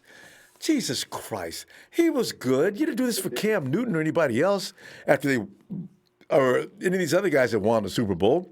Hell, last year they didn't even go that far with Tom Brady. What is this? God, it's annoying. Because the narrative wouldn't have been any better if it were Jimmy. Could Jimmy really? I love Jimmy, but could he get all this? No. He couldn't get all this. Nah. It won't be special. They would have gave all the glory. They gave all the glory to the running backs and maybe Kyle. And they right. And that would have been watered down.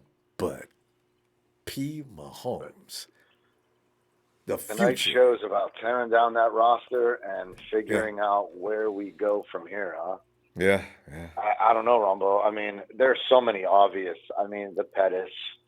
I don't know. Dante's name I don't know. flies out everybody's mouth first. Pettis is literally the first one. Dante, good God. Oh, it is.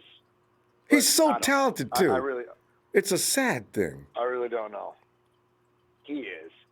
But I don't know, Ronbo. I don't know where we go from here. I really don't. It's like mashed potatoes, applesauce. My brain is shit. Yeah, I know. I keep thinking about it, and I can't figure it out. John, I don't know. I don't know. You know what? You look at priorities now. Here's number one. Eric Armstead should be signed. Trez, I'm sorry, but I didn't disagree. Eric Armstead, under no circumstances should you allow him to get away. You need that frontline defense. Right. Everything is based on how well that frontline performs. Your secondary, even if we don't have that good of players, we had the best secondary in the league. It had a lot to do with that frontline defense. If D Ford could stop clowning around and do something with that leg, it would have been even better than what we witnessed. Can you imagine that? I can't, but can you imagine a roster without D Ford? No, I can't. I don't want that. I want D Ford on it, but I want him to get his mind in a place where, as I said, offer him some incentives. D, we're going to cut back that cash a little bit. And as soon as he says, what? D, listen, you're going to make more money. If we do what I'm going to tell you next, you're going to make more money next year than you did this year by a lot. And then you run down the incentives and get him motivated to get out there and stop fooling around, D. And do something with your leg in the offseason that makes it stay right. Damn it. Agreed. I can't understand what he's doing. I mean, I don't know. I guess you can't treat tendonitis. I don't know. It wasn't even tendonitis, John. While you're at it. It was his hamstring. It refused to heal. Okay, so Really? take yoga in the off season, go to the doctor and tell him what is the best thing to do to keep that leg relaxed. Get some therapy on a weekly basis. Do things that you know is Does going to he promote the want health to of that do it? leg. Huh? It doesn't seem like it's a priority to him. It's No, a priority that's- to you and me. Yes. But it doesn't seem like it's a priority to him. I don't think it is. I think D enjoyed sitting down most of the season. I really do. I mean, could you know, for every person that calls in and wants a Sherman removed, the very few that think Armstead should go, Mm-hmm. you know, who would you replace D Ford with if you had to cut him loose? I don't. You know, I don't. I don't know. I don't really. know. Ronnie Blair comes in. Ronnie Blair did a great job with us while D4. People don't understand. They said, well, the only reason why Nick Bosa had 9, he got 6 of his 9 sacks when D4 was on the field. I said, you know what? When D wasn't on the field, though, Ronnie Blair was. Even when D played, Ronnie Blair was taking a lot of snaps, and he was also creating a lot of problems. See, that's the guy right there. He needs to get healthy, Absolutely. though. I mean, I don't know what he's going to look like. Well, I don't either. But if Ford is lazy and he doesn't want to work, I don't know, man. I mean, he is. I hope he's not going to be a downside. I hope he's not going to be a downside this coming season. I hate to see him regress and fall back and be damn near worthless. That would just be shit. Oh, John. I don't And here's know. the thing. And if he doesn't look, I hope I'm wrong. I don't see him doing a lot more time next year than this year. It's not the way the body works. Mhm. D's not a child. Right. Oh, it's a scary thought. Right. It is. Well, John, we got to go. I'll see you again Tuesday if you get some time, will you? Yeah, definitely. I appreciate it. Always a pleasure, Ronbo. Take care. Thanks, John. See you here, fam. Have a good night. Alrighty. Good night. Bye-bye. I know I keep whining about D Ford, but D bothers me because I realize how good that frontline defense could be if we could just get more D Ford and less of him sitting down on the sideline watching the game. Hey, Jack. I'm back, baby. What's crack-a-lackin'? Good morning from the UK, everybody. Well, Jack. And we don't got that Moet bubbling tonight, in the morning for breakfast like we did in 2017. I've been trying to figure out normal morning today. How you did breakfast like Listen, that. Last thing I could stand. Just like you said, we were just a few plays away from making it. Yeah. You just said, a few plays away. I heard you say that, Rombo. And the same thing happened against the Ravens, in 2012. Same thing, in 2013 season, 2012-13. But why was this, guys? Because 49er football is offense. Jerry Rice, Joe Montana, Clark, we are more offensive than defensive. I'm not saying don't have a formidable defense, and we already have that. But we need to go off. If you've seen what we could not march back after, they came back, KC came back. We couldn't. Jimmy G couldn't do it. He didn't have the resources to do it, or a lot of factors why we're not going to go back to the Super Bowl. But all I'm saying is we didn't come back, march on the field like we did against the Saints. So let's go offense. Let's get somebody like a up and coming wide receiver, Laviska Shenault, Brandon Ayuk. These Hunter Bryant, a tight end, a move tight end. Somebody that's going to give Jimmy G a opportunity to take it to the next level, Yeah, I've got no problem with offensive weapon add. So, yeah. Offense, because you got to get rid of some guys, though, Jack, because we don't have any room or money. You're going to have to cut some guys back. Did you look at that yet? Yeah, I have, and I think I've already stated what I think would be beneficial for the team. And your guy, Trez, has to go. Sally has to go. I still think the cornerback, he's still young. We could keep him, and hopefully he can learn from his mistakes next year. If he doesn't do this and he pulls a Dante Johnson, then let him go. Because he did show flashes anyways on the outside. After, are you talking about Kello? By Mosley. Are you talking about Kello? Yeah, I'm talking about Akello. I know he pissed us off a few times, but he did show a lot of flashes that we were like, damn, not even fucking Sherman could do that, because this guy has more speed, and he's doing a couple of things, knocking balls out. But so I say give him another year. You know what I'm saying? And get rid of guys like Solomon Thomas, you know, and people that are just liabilities to this team. You know, because if we're sitting at 31, you know, we don't have room on this team. Right? We're a championship team. We don't have room for 2 or 3 starters. So I don't agree this year to trade back. I agree with trying to either trade up, give him a Solomon Thomas, or stay pretty at number 31 and get your guy that has a chance to start at that position, whether it be wide receiver, cornerback, safety. All right. Because yeah, and you know what? I told you guys at the start of last year. I said, and I got a lot of criticism for it. I said, listen, I'm scared, Ronbo, about these injury-prone players that we are bringing over. And what happened? See, you can go back to the tape because the tape don't lie. Last year, Jack told you guys that I'm worried and concerned about these injured-prone players. And now all of a sudden, we got all these injuries and stuff, and nobody's saying, "Oh shit, we should have invested our money with Jack in the UK." So this year, you know, as far as AJ Green goes, I'm a big AJ Green fan. Yeah. But I don't want another injury-prone player. No, so you know, if we were to go wide receiver, you know what I'm saying, get the boy from Dallas. Oh, Amari? Get Amari Cooper, and let's run this shit back, or keep the squad that we got. Okay, that's your boy Jack. I'm loving you guys tonight. Waking up to Ronbo is very therapeutic, and all you guys talking about 49ers. All right. Good stuff, Jack.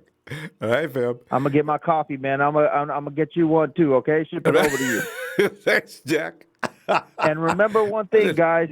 Remember one thing before I go. An intelligent hell would be better than a stupid paradise. Okay, so don't go and get another injury-prone type of player. Gotta go. All right, Jack. Enjoy that coffee. I'll see you next week if you get a chance. All right. Jesus. Hey, Josh. Hey, Ronbo. Josh. Well, Josh, as you may have heard tonight, we're concerned with some of the moves that are going to have to be made. And some of them are going to bother us. And then we're going to try to figure out if we're going to still be as potent as last year. And Josh, in your mind, what has to take place for us to remain competitive? And who can we afford to lose? And who do we have to keep? Well, you know, I think it's already starting to, you know, the puzzle's already getting put back together with, you know, Quan already restructuring his contract. Yeah. You know, he was the first person to take that first big step to do that. Sure did. You know, so I see some of the other guys doing the same thing too, you know, to keep this team together. You know, we only need 3 pieces really, you know, to go back to the Super Bowl and win it. You know, so I see us trading Solomon Thomas.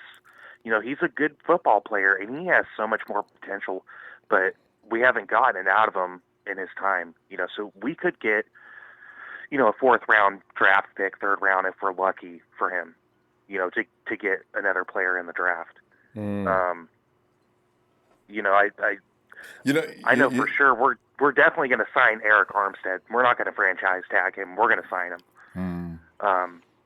There's not a doubt in that. But I think we're going to get rid of Dante Pettis, Witherspoon.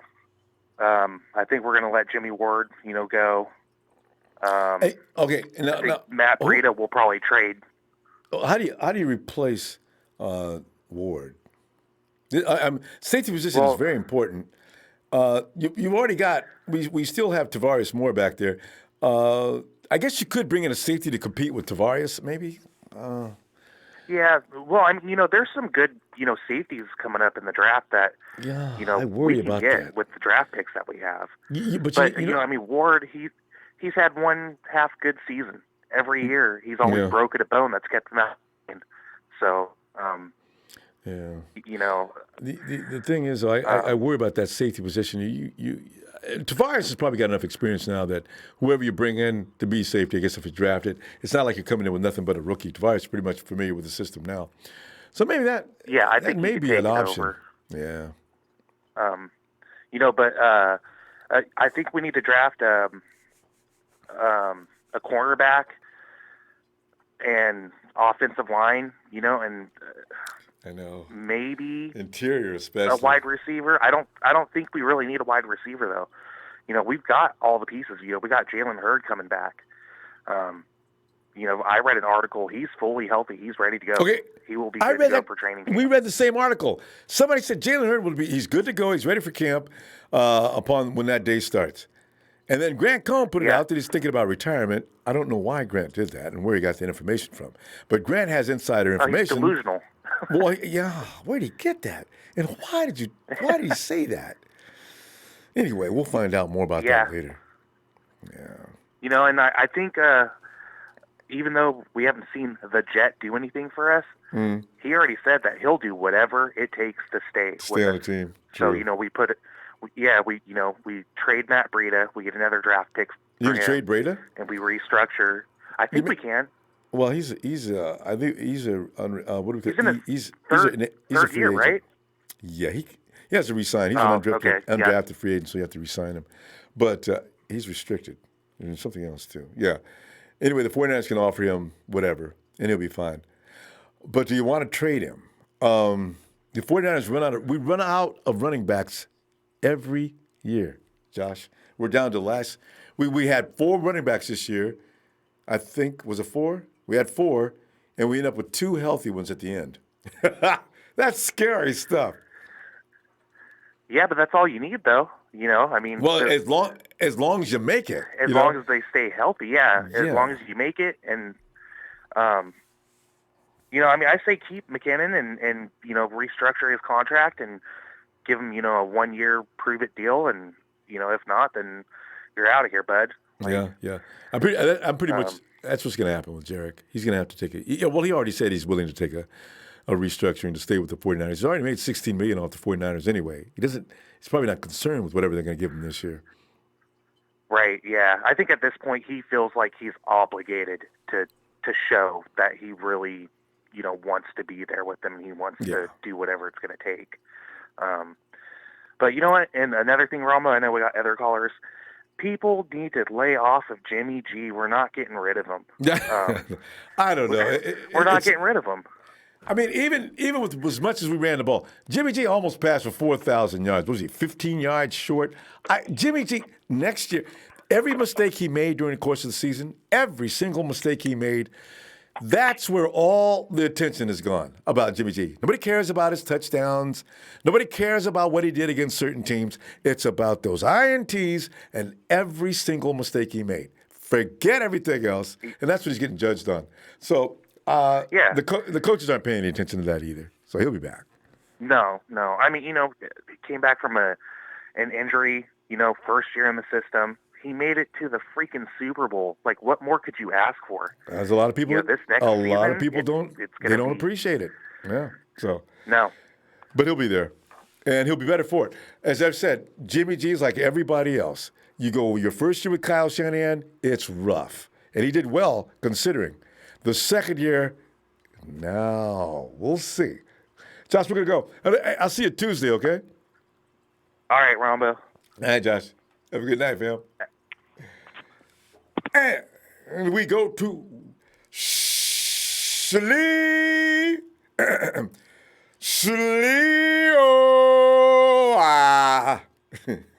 Rumbo.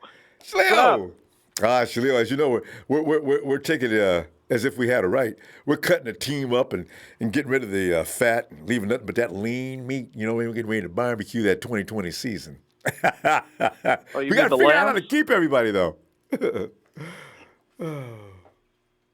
be barbecuing the lambs? Is that lamb meat has a very gamey smell on a barbecue pit, though. Let's not do lamb. You haven't been hearing about their fans, man. I think they're quiet. For them. They need to be. They lost all their draft assets. Did you hear they're trying to trade Gurley? They got to. Gurley, they won't tell the truth about Gurley, but they need some more help over there. And Gurley's probably the only tradable asset to fake somebody out with. God, it's funny. But Shalil. Man, I wanted to tell you, how about them Cowboys? Oh! How about them Oakland, Las Vegas Traitors? And how about them Raider Jones? Oh, God. That's why when I look at the schedule now, actually, that's the fun thing about looking at the schedule. There's nothing on there that's really scary. Not anymore. We're the scary. We're the boogeyman on the schedule for everybody now. But Shalil, we got to keep our guys, man. Who is it that you're going to try to get away, get some draft picks for, and who are you going to make sure to re-sign? Oh, man.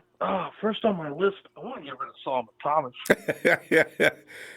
It's between him. I want to get rid of him. And he's holding up space in our defensive tackle. We got a lot of good DTs. A lot, actually. I'm willing to get rid of him. Yeah.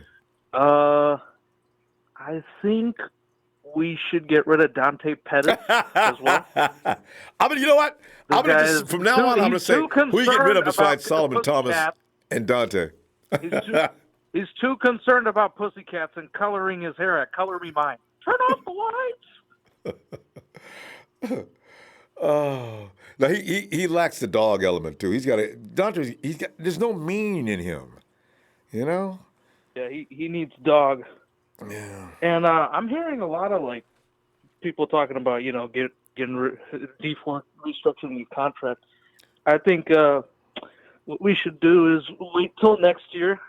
He doesn't perform and he keeps getting hurt. We should go after another Bosa. Yes. We do a trade deal. I wonder how much Bosa. dead money. He's an unrestricted free agent I in know. 2021. Oh, the Bosa brother bookends. Woo! And you go ahead this year, and my sign. I would sign Kittle and Armstead. Have Armstead do the friendly contract if he will. If he will, his agent's going to be talking. He signs. Yeah. And wait till 2021. Bring over Joey Bosa. Oh, Joey, Nick, Eric, DeForest. Can you say Super Bowl back again? Back again. Exactly. Oh God, everybody's trying to get rid of D4. Let's just wait it out. Damn. Just wait. Oh, and we could go ahead and go after Joey. That's such a fantasy dream come true, man.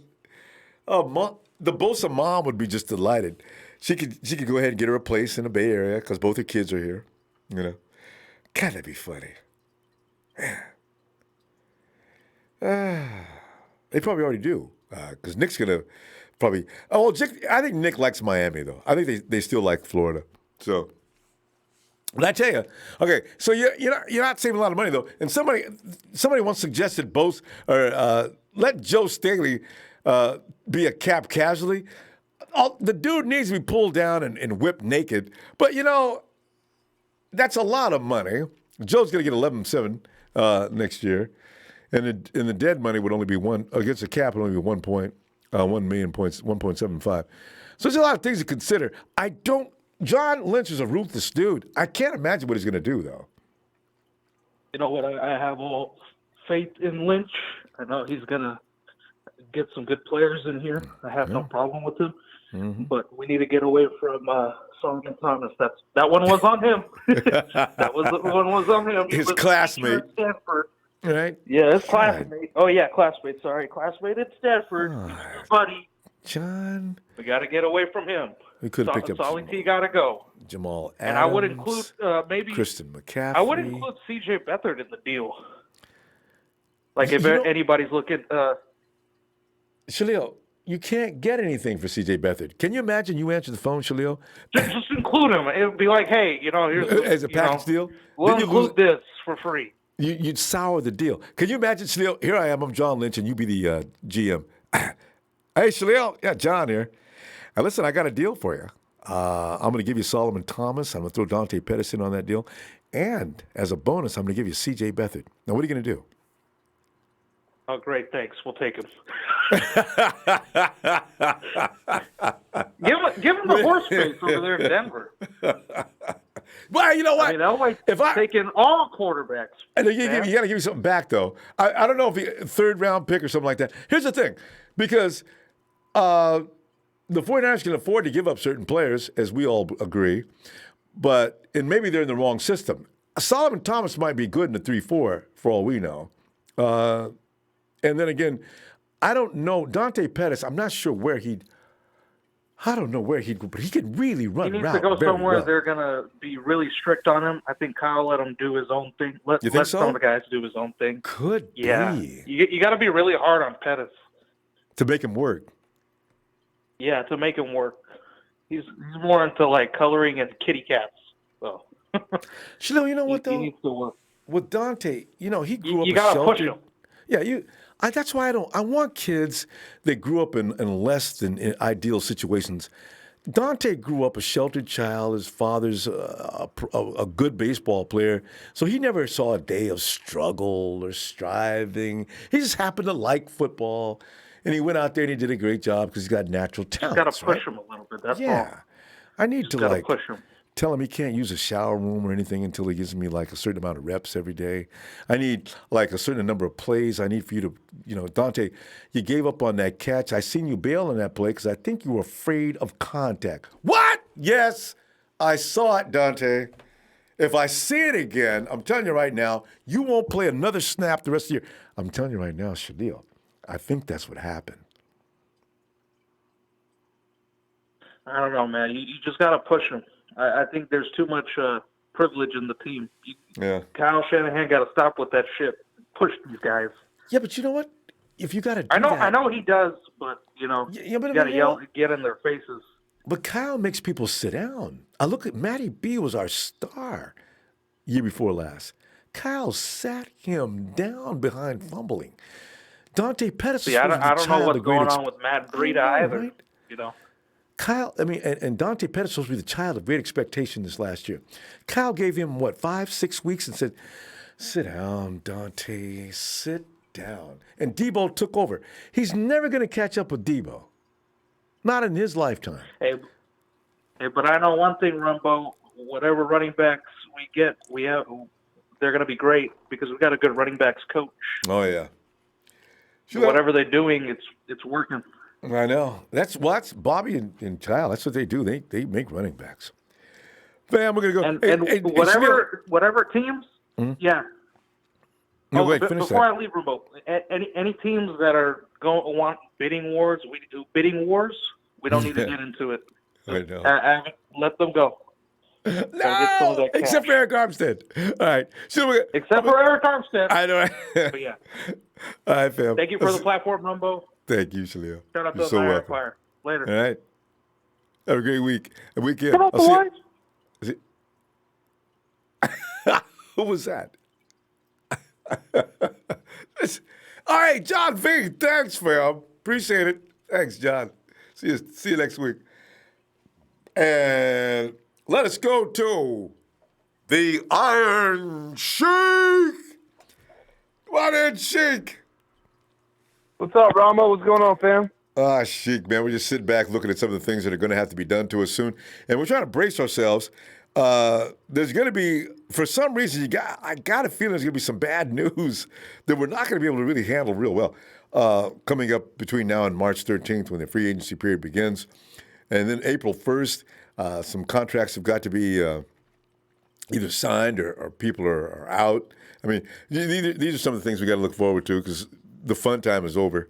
So what are you thinking? Where do you make your moves to what are you hoping for to see who's going to actually leave and how do we keep certain players and who do you want to keep and that type of stuff? What are you thinking?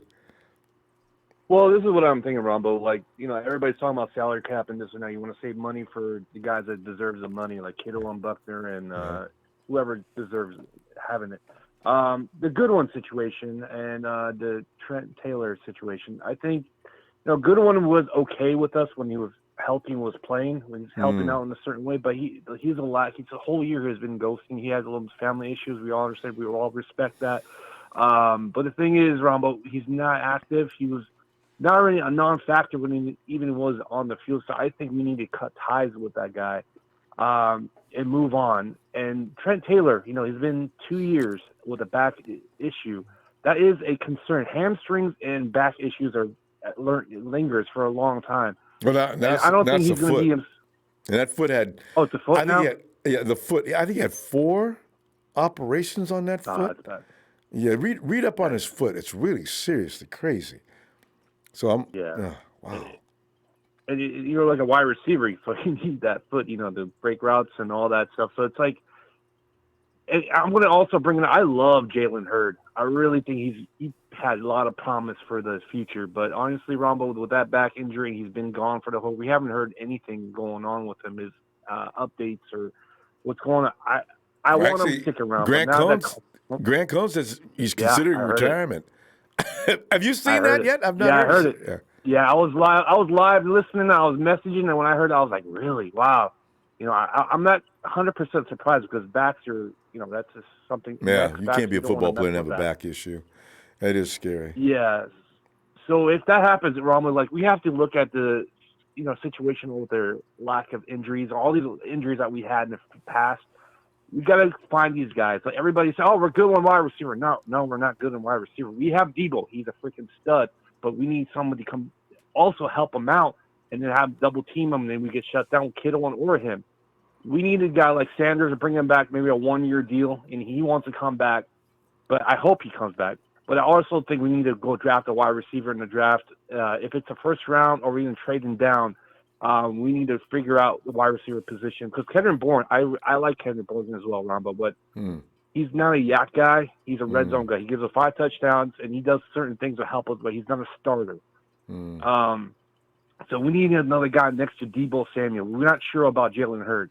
That is the issue. And then the D-line with the Eric Armstead situation, he's definitely healthy. The past, he hasn't done much, but when with this Kasurik and Salah helping him out, and more talent team is helping out. More talent around the talent.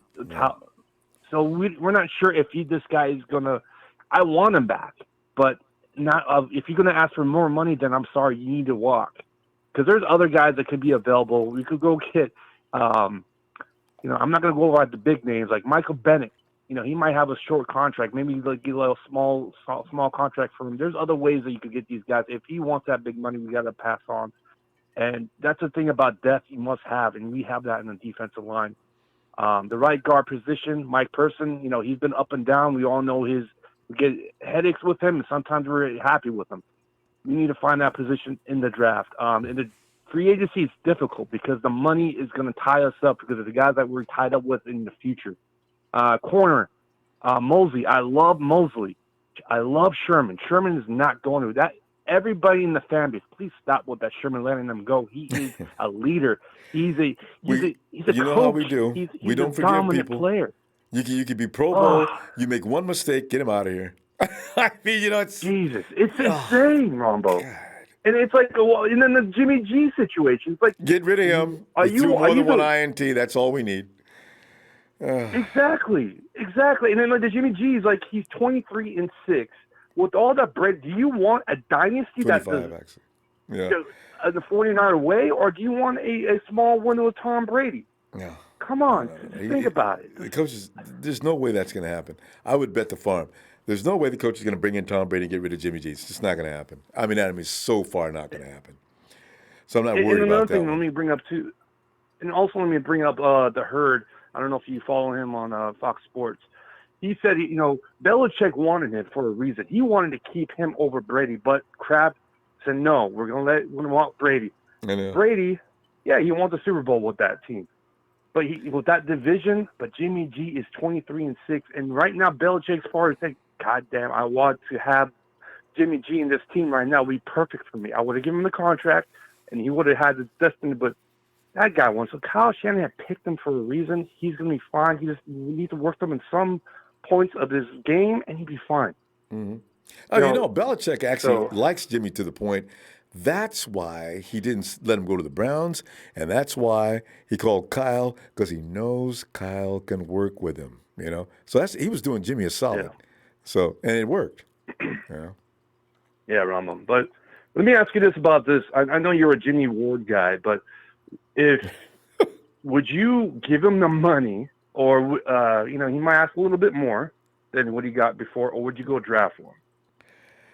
No, if I could pay him, I would. Here's my thing on that, Sheik. You don't want to keep bringing back new people in the back. The nice thing is we got Tavares Moore. Tavares might have enough seasoning now that he might be able to handle it, actually. But on certain positions, I don't want to bring in new bodies all the time because that means you got to have a fall off to some degree until that guy can get up to speed, which could take up to a year or two. So that's my thing on that. I don't want to bring a rookie in to play that position, not behind Sherman. If you're going to play behind Sherm, please know this position like the back of your hand, because Sherm's going to need some support from the back. We've seen Sherm go through a couple of mistakes. Imagine had Jimmy not been back there. It would have been worse. It's like when he was in Seattle. Would have been 50 on us. Yeah, was that the thing? When he was in Seattle, he had Pro Bowling, what's his name? That's over with the Bengals right now. He covered for a lot of Sherm's inaps because Sherm's not fast. And if he makes a mistake, you've got to have somebody back there to cover for him. He got beat deep, and Jimmy couldn't get there in time. But for the most part, I think Jimmy covered for him a few times on the year. So, right. Yeah, and that's what I'm saying as well. I agree with you fully on that, Ronbo. Like, if it's not broken, don't fix it, because our defense is number one for a reason. Mm. And right now, PFF said Richard Sherman is number 15, so that's pretty good in all players. Number 15, all players, not just corners, all players. Oh, okay. He's rated number 15. Wow. So see, that's what I'm saying. So that's respect. He's a smart man. And if teams think next year that they're going to do the same as Devontae, Devontae, and also what's his name from the Chiefs, they got a surprise coming if they think Sherman's going to get beat on that every day. So I'm looking forward to next season just for that reason. Let me. I know this is not a great topic. Thanks, Mark. I was talking about Earl Thomas in Seattle. We got to go though. Go ahead and finish that point though. Real quick. I was going to say, don't be surprised with the OBJ talks coming again. I look forward to it. Kyle Shanahan. Yeah, it's going to be interesting. It's going to be interesting. But I like Emmanuel Sanders. I think we should draft another guy. And guys, get off the Tom Brady situation, because he wants $30 million. You have $27 million in Jimmy Garoppolo. Don't even worry about it. It's not happening. All right, fam. Faithful. Yes. Hit that like for Ronbo Sports. Sub, share, and shout out to Ronbo's chat. Will, Russo, Big Show, and everybody, Jersey Joe, and everybody as Kevin. We all love you, man. All respect to the chat, and hit that like for Ronbo Sports. Thanks, Shiggy. We all love you back, fam. Yeah. I'll see you next week, huh? All right. See you, brother. We'll see you. Hey, Carlos. Wow. What up, Ronbo? Hey, Carlos. Just sit back here, man. It's that time of year, you know. We're wondering, who do we have to say goodbye to? It's a very sad thing.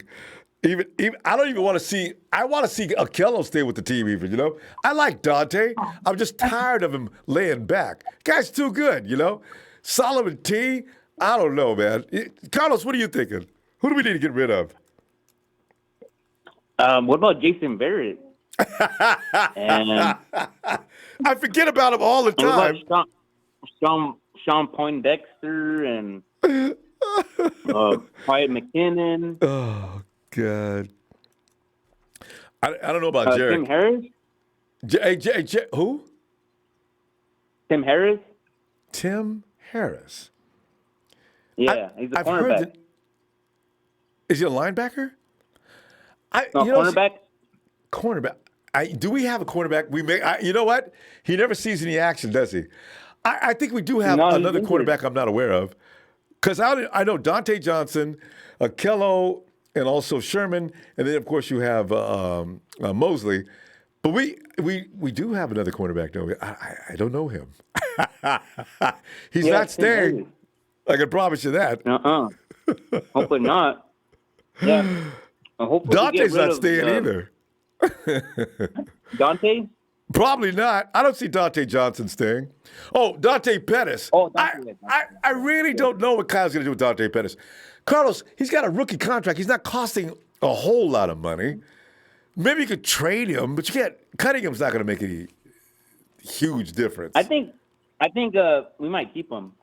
Yeah, I'm pretty sure they will. They're going to see if they can make something out of him. He needs to gain some size and power, though. Wait, where's Tim Harris? Yeah. You see Tim Harris on there? Okay. Dante, Jermaine, Kelly, And Brandon Mosley. Yeah. But go ahead. Yeah, and I mean, and then for wide receivers, Trez Tabor. I'm looking at Tease Tabor. What is a tease Tabor? Tabor, man, I don't even know who he is. All right, anyway.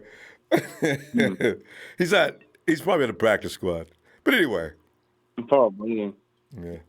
Yeah, and then for wide receiver, I think you think they'll probably keep Marquise, or they think they'll let him walk? That is the mystery question. I don't know. I don't know. Carlos, we need one speed guy, but Marquise didn't play very much last year, and he got in Kyle's bad side, as Kyle wouldn't even let him come into the game anymore after about week 7 or 8. So I don't really know what's going on with that. Well, that's because he had like some kind of injury. Yeah, but was it? Oh, I see Tim Harris now. I don't know why then did he dress out? How come he was on the sidelines or just inactive? They didn't say injured. They said inactivated today. Well, how come? What's wrong with him? I thought he was on the injury reserve. He was at the last 4 or 5 weeks, maybe. But he wasn't injured all year. And then remember they had him on special teams? I said, he's gonna be 30. He's gonna be 30 probably this year. So, man, I don't know. It's gonna be tough. And how old is what about Emmanuel Sanders? What's his age? He's 31. I don't know if they're gonna bring him back or not. He already moved. Him and his family already moved back to Denver. So, yeah. Well, he'll come back, I'm sure, if the 49ers re-sign him. But why did he move back? Does he know the 49ers may have a money problem? I don't know. He said he'd play for less. He might want more. He's gonna want more one. Yeah, maybe 49ers gonna offer him. Yeah, maybe. Mark Lascento says Tease Tabor is second-round pick of the Lions. Well, how bad can he be? Who is that again? This is Teez, and his last name is Tabor. I don't even know how you begin to pronounce that. You know? And can you imagine? He's not injured though, right? No, he's on the team. But can you imagine, Carlos? You go to school, you're in kindergarten or first grade or second grade. Okay, and what is your name? Tease. What? I was wondering, and why do people name their children names that's going to make their life difficult? Maybe he's not American. I don't know. Tease Tabor. I've never heard of such a name. I got to look that one up.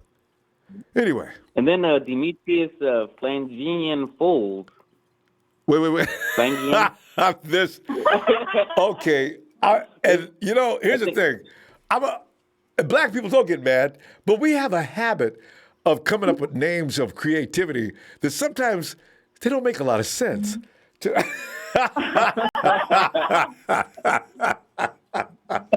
so funny. Okay. That's not even a hood name. I don't know what that is. Al-Shar. Actually, Al-Shar is like a little bit of a. I think that's a Muslim, sort of. Could be Aziz Al-Shar. Yeah, that's a Muslim name. But anyway. Anyway, Carlos. Yeah. But who do you want to keep? Who's the guy you definitely got to keep? Because I just want to get this one thing. I talk too much. I think we should definitely keep. There's a lot of them. There's a lot of them. Man, we should keep DJ. For the defensive line. Yeah. We should keep obviously keep. I don't know about Eric Armstead. Yeah, DJ Jones and DeMontre Moore. Those guys don't have contract issues coming up, expiring contracts, but okay, because we ran out of time. I talk too much. I'll give you extra time next time. It's getting late now, though. Ronbo. Yeah. I hear Courtney back there. Hi, Courtney. And my we're here in the conversation. What up, y'all? We're always listening. Hell yeah. Good stuff. Hope you guys had a great Valentine's Day. Let me see you Tuesday, okay? All right. All right, Ronbo. Just shout out to the Niner Empire, and we're gonna get back in there, Ronbo. I hope so. God, we cannot afford that to. We worked too hard to get here. We will. All right, fam. Have a good night. All right, Ronbo. And good night. Thanks, fam. You too. And I see John Veer says the studs we passed on Seattle will scoop out of spite. Ooh, I know, right? Guarantee you, fam, I think Eric Armstead ends up in Seattle the same evening he gets cut. I do not want him in NFC West. God, no. See him twice a year? No. A.J. Green to Seattle could cost me years off my life. You know, I don't know if Seattle comes up money. Seattle doesn't believe in playing defense. That's why they have money for offensive players. Wide receiver core? Question mark. He said, what free agent brings that mentor factor, if so? And we have it. And we have Emmanuel Sanders. That's why I don't want to see Sanders go anywhere. Because he really made a difference in that offensive passing core. So, and John, thanks for the contribution, fam. Appreciate it. Let's go check out Maurice.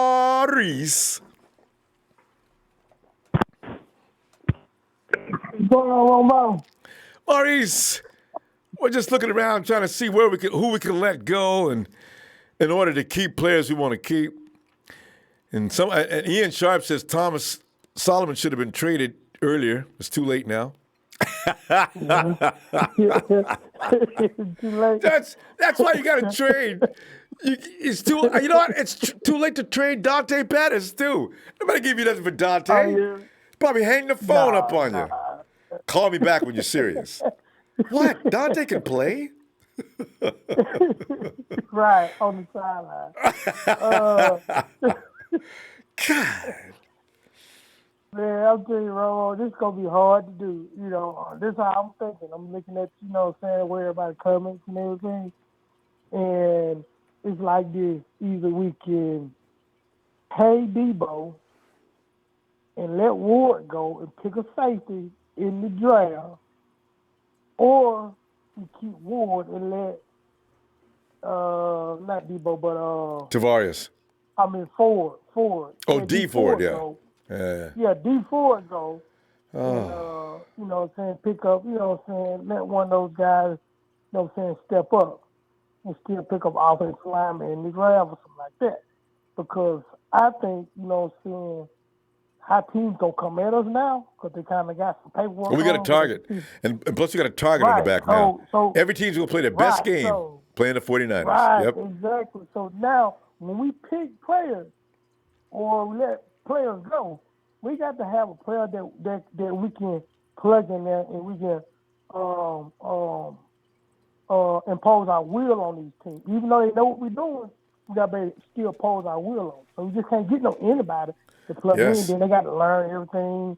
We got to impose our will on every team we play. Mm-hmm. So that we mean business. So that's why I want to keep everybody we got so they can play fast. Right. Don't be out there trying to think of what you're supposed to do. You already know. Move. Exactly. Yes. Right.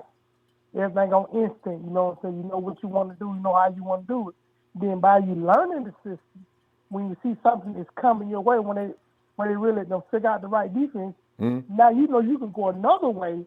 To keep the well, you know what you're doing. You've seen it all. It's all about reps. Right. Right, Maurice? Exactly. I've seen this how many times. I know what to do now. Yeah. Right. You can be more creative in the offense. Exactly. And works both offense and defense. Exactly. So if you're going to, I hear people talking about, getting rid of Sherm. No, don't do that. Nobody's going to get rid of Sherm's not going anywhere. You know what I'm saying? Get rid of, they talk about. Get rid of, Sanders. No, don't get rid of Sanders. Keep him because he's the one that brought that fire to the team when we picked him up. The offense looked a lot different after he showed up, right? Right. You know what I'm saying? You can't buy that. You saw that came to you. That was available for you to get. You can't just go buy it. So you got to take care of it right now. Right. You see what I'm saying? So you got to just go pick up the talent like that and think they're going to jump in. No.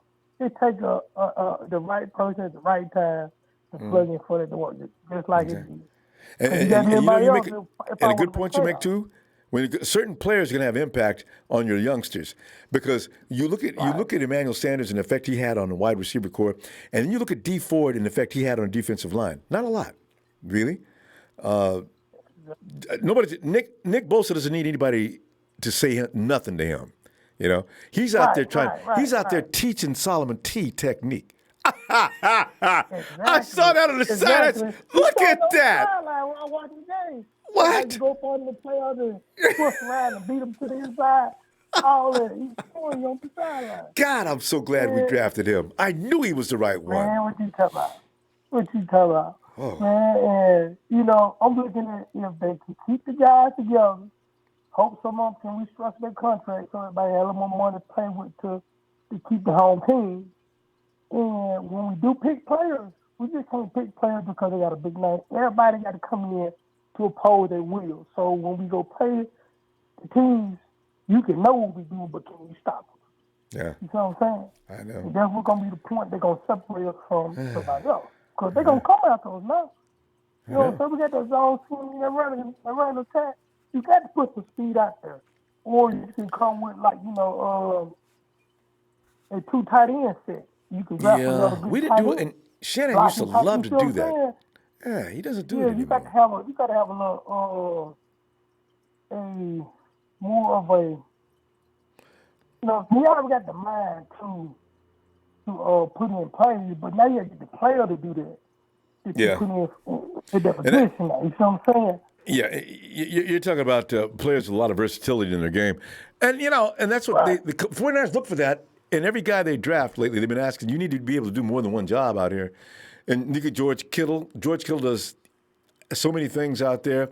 You look at Deebo Samuel. All these guys have the ability to block and knock the bejesus out of guys. And that's so important for Kyle Shanahan's offensive system because they like to run, right? So you can't, you're right. You can't just get anybody. People get all excited.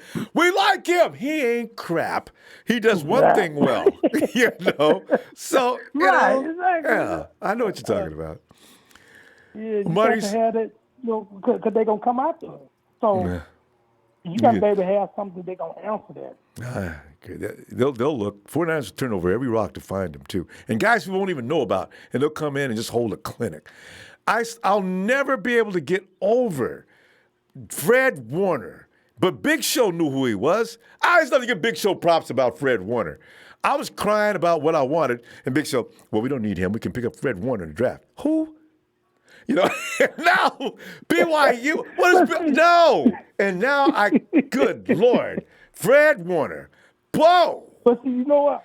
I'm gonna tell you why all that works, because you pick up a Bosa and you got Armstead and Buckner on the team, and if you got linebackers that can run sideline to sideline at a good speed, you can kind of learn. You can see yourself getting better in the defense playing that outside linebacker or middle linebacker. Because, when Willis and the other guy was playing, they was coming and making all the tackles. Him and I know what you're talking about, though. But that's what it takes. But Maurice, we're out of time, though. Let me see you Tuesday, will we? Oh yeah. All right, man. Meantime, you have a good night, huh? All right. There's Maurice bringing some good stuff. And let's get over there. Jesus.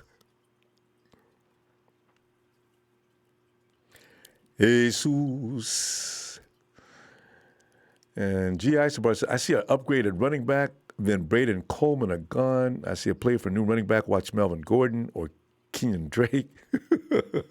Hey, none of these things are impossible.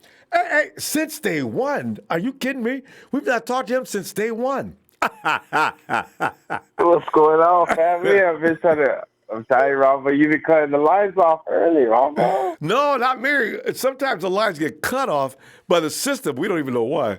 So, but yeah. Hey. Nah, it's all good though. We're here now.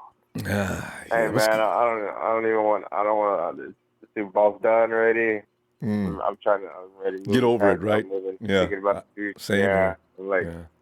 It showed the replay on NFL Network earlier, man. I was like, I refused. I'm not watching that game again. Right. I can't stand it. It doesn't even sit right, Ronbo. Can't watch it. Right. It's like, oh. I just changed it and I put it back on. Later on, like an hour later, we played the Saints. I shot the replay. I recorded that. I'm probably gonna rewatch it right now. I give everybody credit who can watch that Super Bowl again. I can't watch it. I refuse to watch it Exactly. I just can't. Right. They're cut from a different cloth, Ronbo. Like other people who watch it back to back and back to back, they're not faithful fans. Those are they're either covering the team or they're doing some kind of work on it. But the faithful, they can't sit there and watch it. Yeah. But besides that, how you doing though? Everything's going good. Yeah, it's like I'm looking forward to see what the 49ers do because we got a brilliant front office. Can't wait to see what they got. I know they got their plans all ready to go for March 13th, so I'm looking forward to that. I can't imagine what they're going to do. Yeah, exactly. Yeah, that's a good point. I mean, I don't overthink things when it comes to the decisions that they're going to be made soon because I trust them, and if something isn't what you want, then just trust it. It and just go to vote because they haven't laid no goose eggs like that, like major ones where it's like there's some bad GMs out there, Ronbo. There's some bad teams out there. But hey, since they won, so funny because you mentioned that. You know what's so funny because they have made some mistakes. Yeah, exactly. But they get so many good guys that even the guys like Solomon Thomas and Reuben Foster, Dante Pettis. Maybe Dante shows up next year. Who knows? Yeah. We've had a few guys that we could do without, but for the most part, they've done a great job. Yeah, exactly. I wanted to touch bases on this Solomon Thomas. It's like, what does he have to do, Ronbo, for him to? It's like we've been bagging him after everybody wants to get rid of him, and he hasn't done just because he's not performing all pro style, all pro stats and all pro numbers. It's because they want to keep him, but he's a big contributor, Ronbo. It's draft position. He might not get stacked. True. Yeah, he might not get crazy sacks, but he puts pressure on the quarterback. He beats guards. Like he makes them uncomfortable. Hey, he's the fastest guy off the line of scrimmage. Exactly. Snap, he's the fastest guy we got. So yeah, and then some people want to keep Ward over him. What do you think about this, Ronbo? Do you think the backs make the front line? Do you think the backs make the D line better, or the D line makes the backs better? No, it works hand in hand. If I got secondary that can hold and do a good job for about 10 seconds, that's asking for a lot, 8 to 10. My front line only needs. My front line only needs 3 seconds. For the guys we got now, they need 3 seconds, and that quarterback's dead meat. Yeah, exactly. It was kind of a rhetorical question, Ron, but we know that the front line, the D line, when the D line is real stout like that, they're real good. The bad guys look better. Yeah. So why are we gonna? Well, you got to make sure a key contributor off of the D line. No, but right. But you got to make sure that secondary. You got to make sure that quarterback can't find an open receiver immediately because that's a problem too. So that's why we had the perfect marriage between the secondary and the front line defense last year. That's why they were the best defense in the league. And then chemistry too. They got the chemistry and the continuity. So can they do that again? Yeah, man. I'm not even worried about it, Ronbo. I mean, I'm super confident that we're gonna be back. I'm like George Kittle said, I'm coming back. And I really believe so. And you see what Juice said today? He says, you know what? Yep. We're going to defy the odds. And it has a lot to do with our locker room, and it's hard to explain unless you're there. So I'd love to see what goes on with those guys. Hey, they can't stand it either. All the analysts right there, they're just looking at them like, damn, they envy it. They envy the confidence and what we got going on and everything. And pick at the 49ers. They say nasty things. Let them talk. Because they know it's true too. They're like, man, these guys got it's so great what they got going on, and like you said, and they're likely to keep it up too. Well, since day one, it's good to see you, fam. I'll be looking for you Tuesday as we get back here, huh?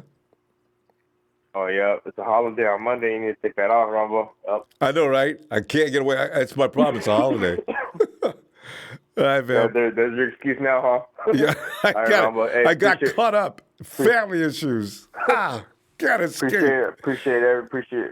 the platform, Ronbo. It's an honor to be on here talking with you, thanks, talking Day sports One. and everything. Keep the flame lit. Thanks, man. Appreciate Ronbo. having you. All right. See you next week. All right. Have a good night. Hey, let's check on Jesus again. Jesus.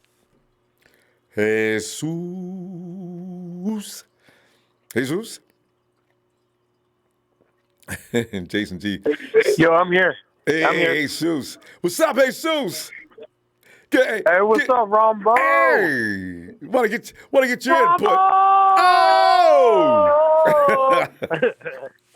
What's up, my guy? The man, the myth, the legend. Man. Everyone's I don't know. Only one person says that.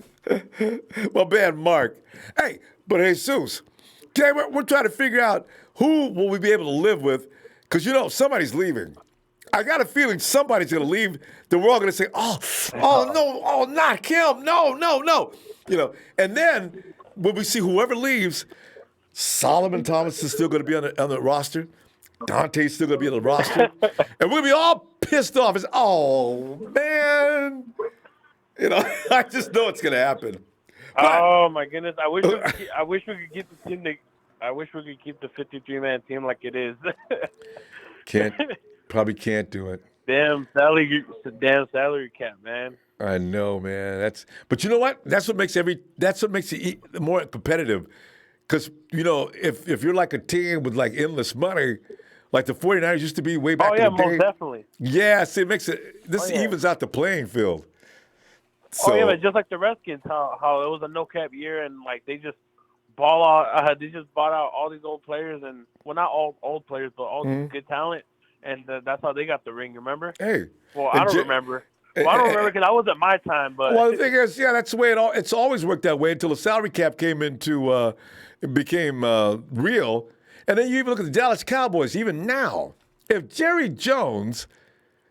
was no salary cap, Jerry Jones would have every player in the NFL would be a Dallas Cowboy that's worth a damn. Fact. Hey, but you know what? The York family's got cash, too. I think we'd have a lot of great players, too.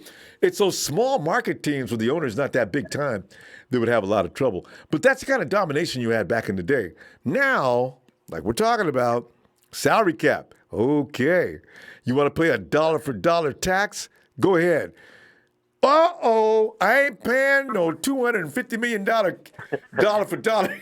No. Say $500 million, forget about it. So, Right. But who could you stand to see? Me, honestly, if we could keep Eric Armstead and Jimmy Ward, like, that's my number one, Eric Armstead and Jimmy Ward. I know a lot of people are going to be like, oh, what the hell is he talking about? But since working with Richard Sherman, Jimmy Ward has improved a lot. Yeah. He's been smacking more, he's been smacking people. Yeah. He's been getting a little injured, but hey, man, he's going over the top and laying these dudes out, man. He's also covering. He's also putting these people down, dude. He can improve his ball hawking skills a little bit, but for the most part, Ward is pretty solid. That's why I like him. And I knew he could play, as if he could stay out there. So. Oh yeah, Eric Armstead. I wish he could like sign with us for a couple of years, and where it could be happy on both sides. Where we could still have some money left over to sign other players. But I understand, these players need to get paid. Too. Yep. Especially after the rookie contract, because later on, after you get that first big deal, and then maybe later can lay back. But now you got to go for the big bucks. Yeah, I was talking to some guy in the group chat named Coach Timo. Yeah. And I said, I wish we could get the Bosa brothers, together.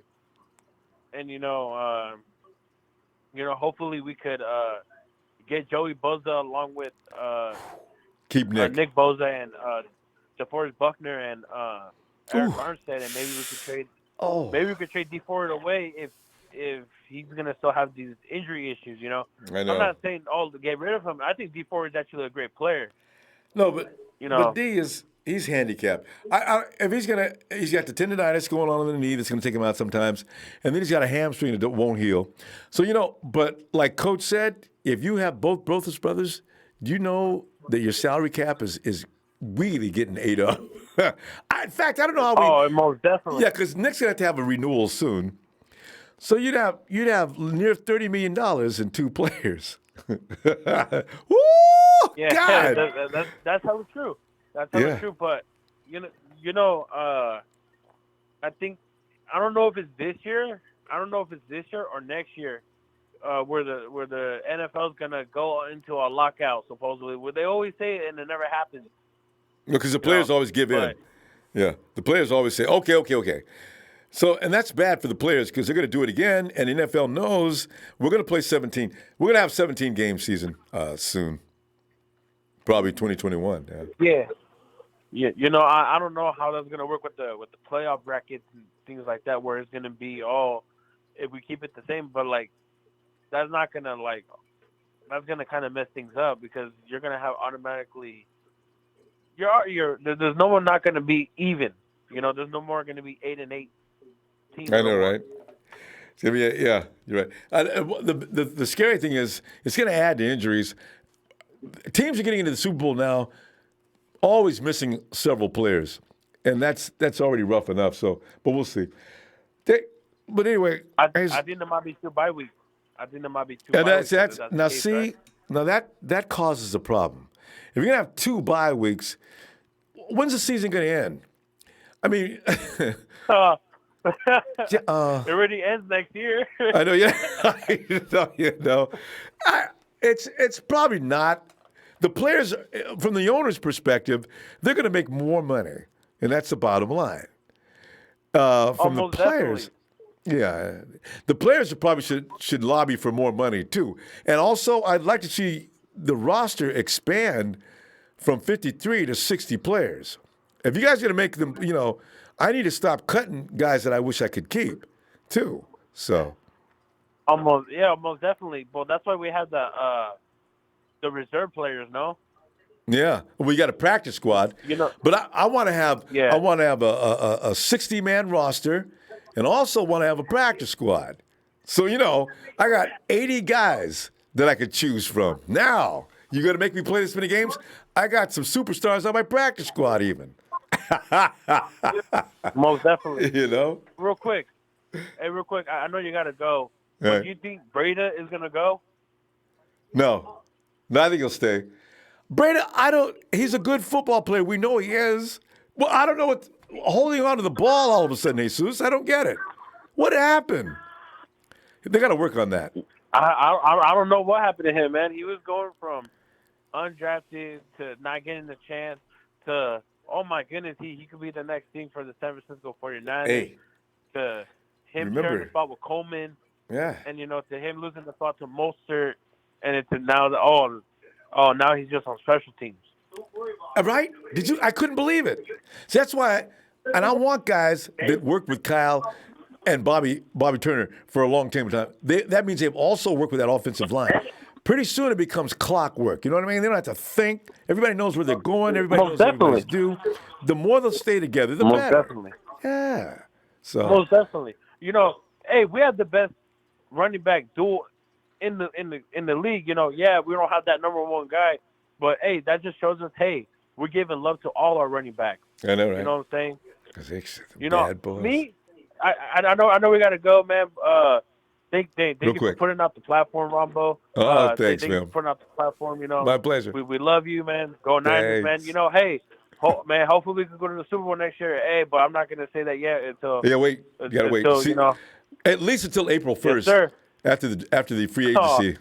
All right. Man, they're going to change that, man. I want the draft first, man. I want the draft first, right? then free agency. We'll talk about that next time. That's a good point. All right. Most definitely. All right, Jesus. All right, my brother. You have a good night, man. Thanks, fam. I'll see you next week. Have a good night. All right, brother. You too.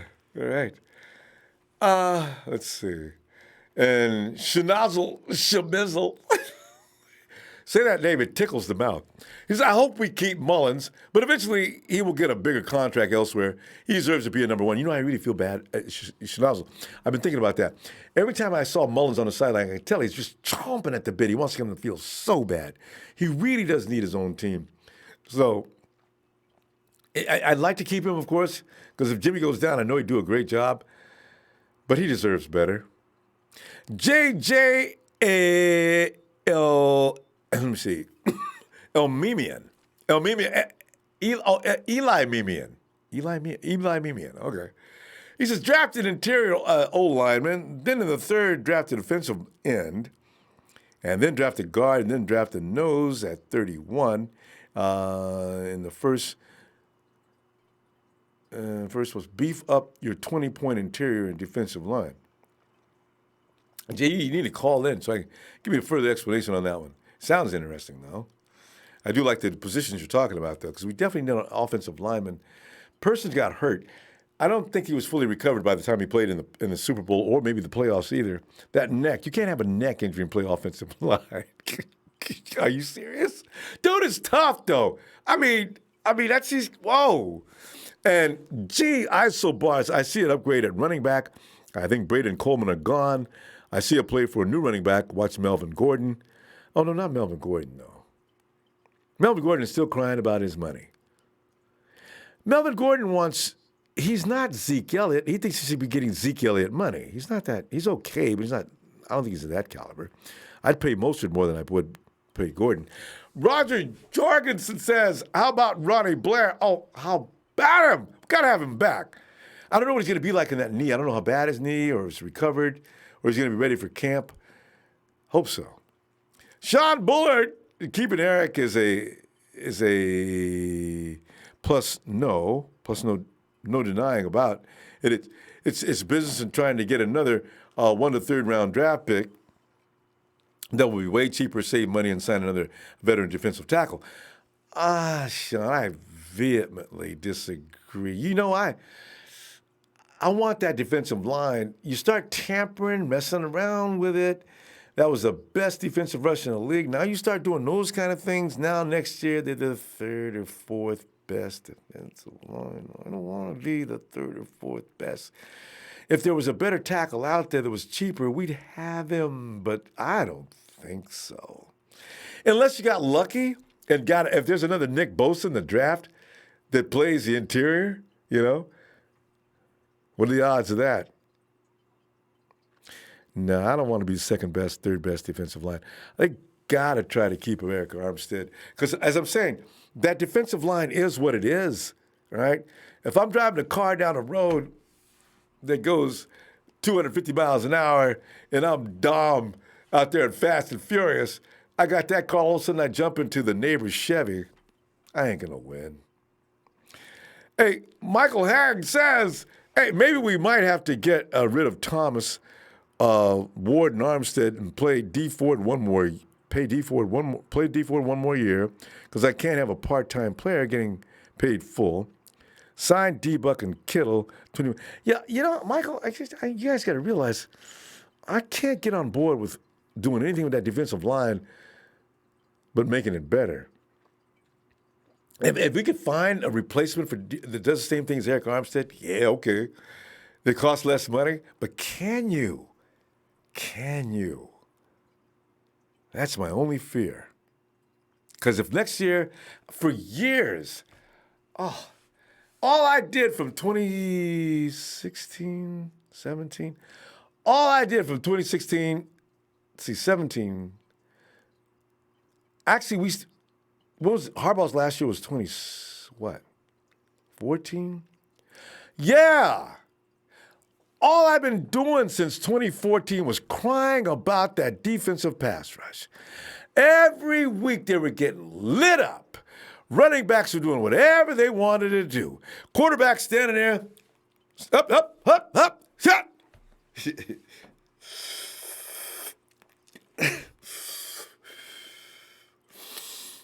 Cool, missed that time. Wait, hold on a second. Boom! That drove me nuts. Because your corners can't cover forever. And if that quarterback's got all the time in the world, oh, God, that was pissing me off. And they did.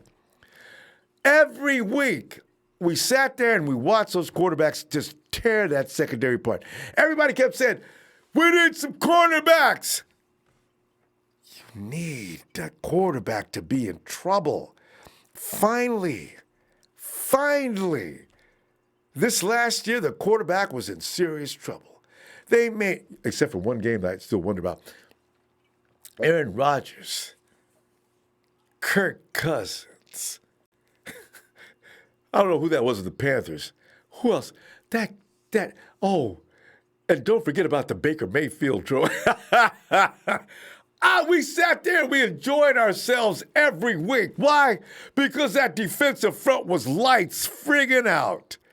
I do, though, there is one game that I still like to know. It may have been because of secondary. We didn't get Drew Brees. Remember Marcel Harris was back there at that time, and he just started, I think, his second game. Something else was wrong, too. Sherman went down in that game. Your secondary still needs to be fairly good. Make sure that quarterback doesn't have time to throw or find a target real quick. That defensive front only needs a little time. I mean a very little time. And that quarterback doesn't get rid of that ball and throw it out of bounds, he is dead meat. Ask Jared Goff in game 1 when the Rams didn't even, I loved it. We saw teams, don't even try. Just run the ball, throw quick outs. Don't even mess with that defensive front. I want that to continue. And the only way that's going to happen is, fam, you need Eric Armstead. He's part of that chemistry. The fearsome foursome. Bosa, Jones, or Bosa, Armstead, Buckner, Ford when he was available. That was the defensive front from hell. If we can keep it together, do something with Ford's hamstrings. And again, you'll see the same thing next year. Anyway, fam, hey, I'm going to get on. Elvis Doomerville? I do. Doom would have had fun with this crew. Because he worked well off of interior guys as well. If you had Nick on one side and Doom, if this was 2 years, don't get me started on Doomerville. I like Doomerville. Fam, I'm going to tell you what I'm going to do. I'll look for you on Tuesday. Have a great day, fam, and Valentine's Day and the weekend. Make it last all weekend, you know what I'm saying? It's just like fam, no! Niners!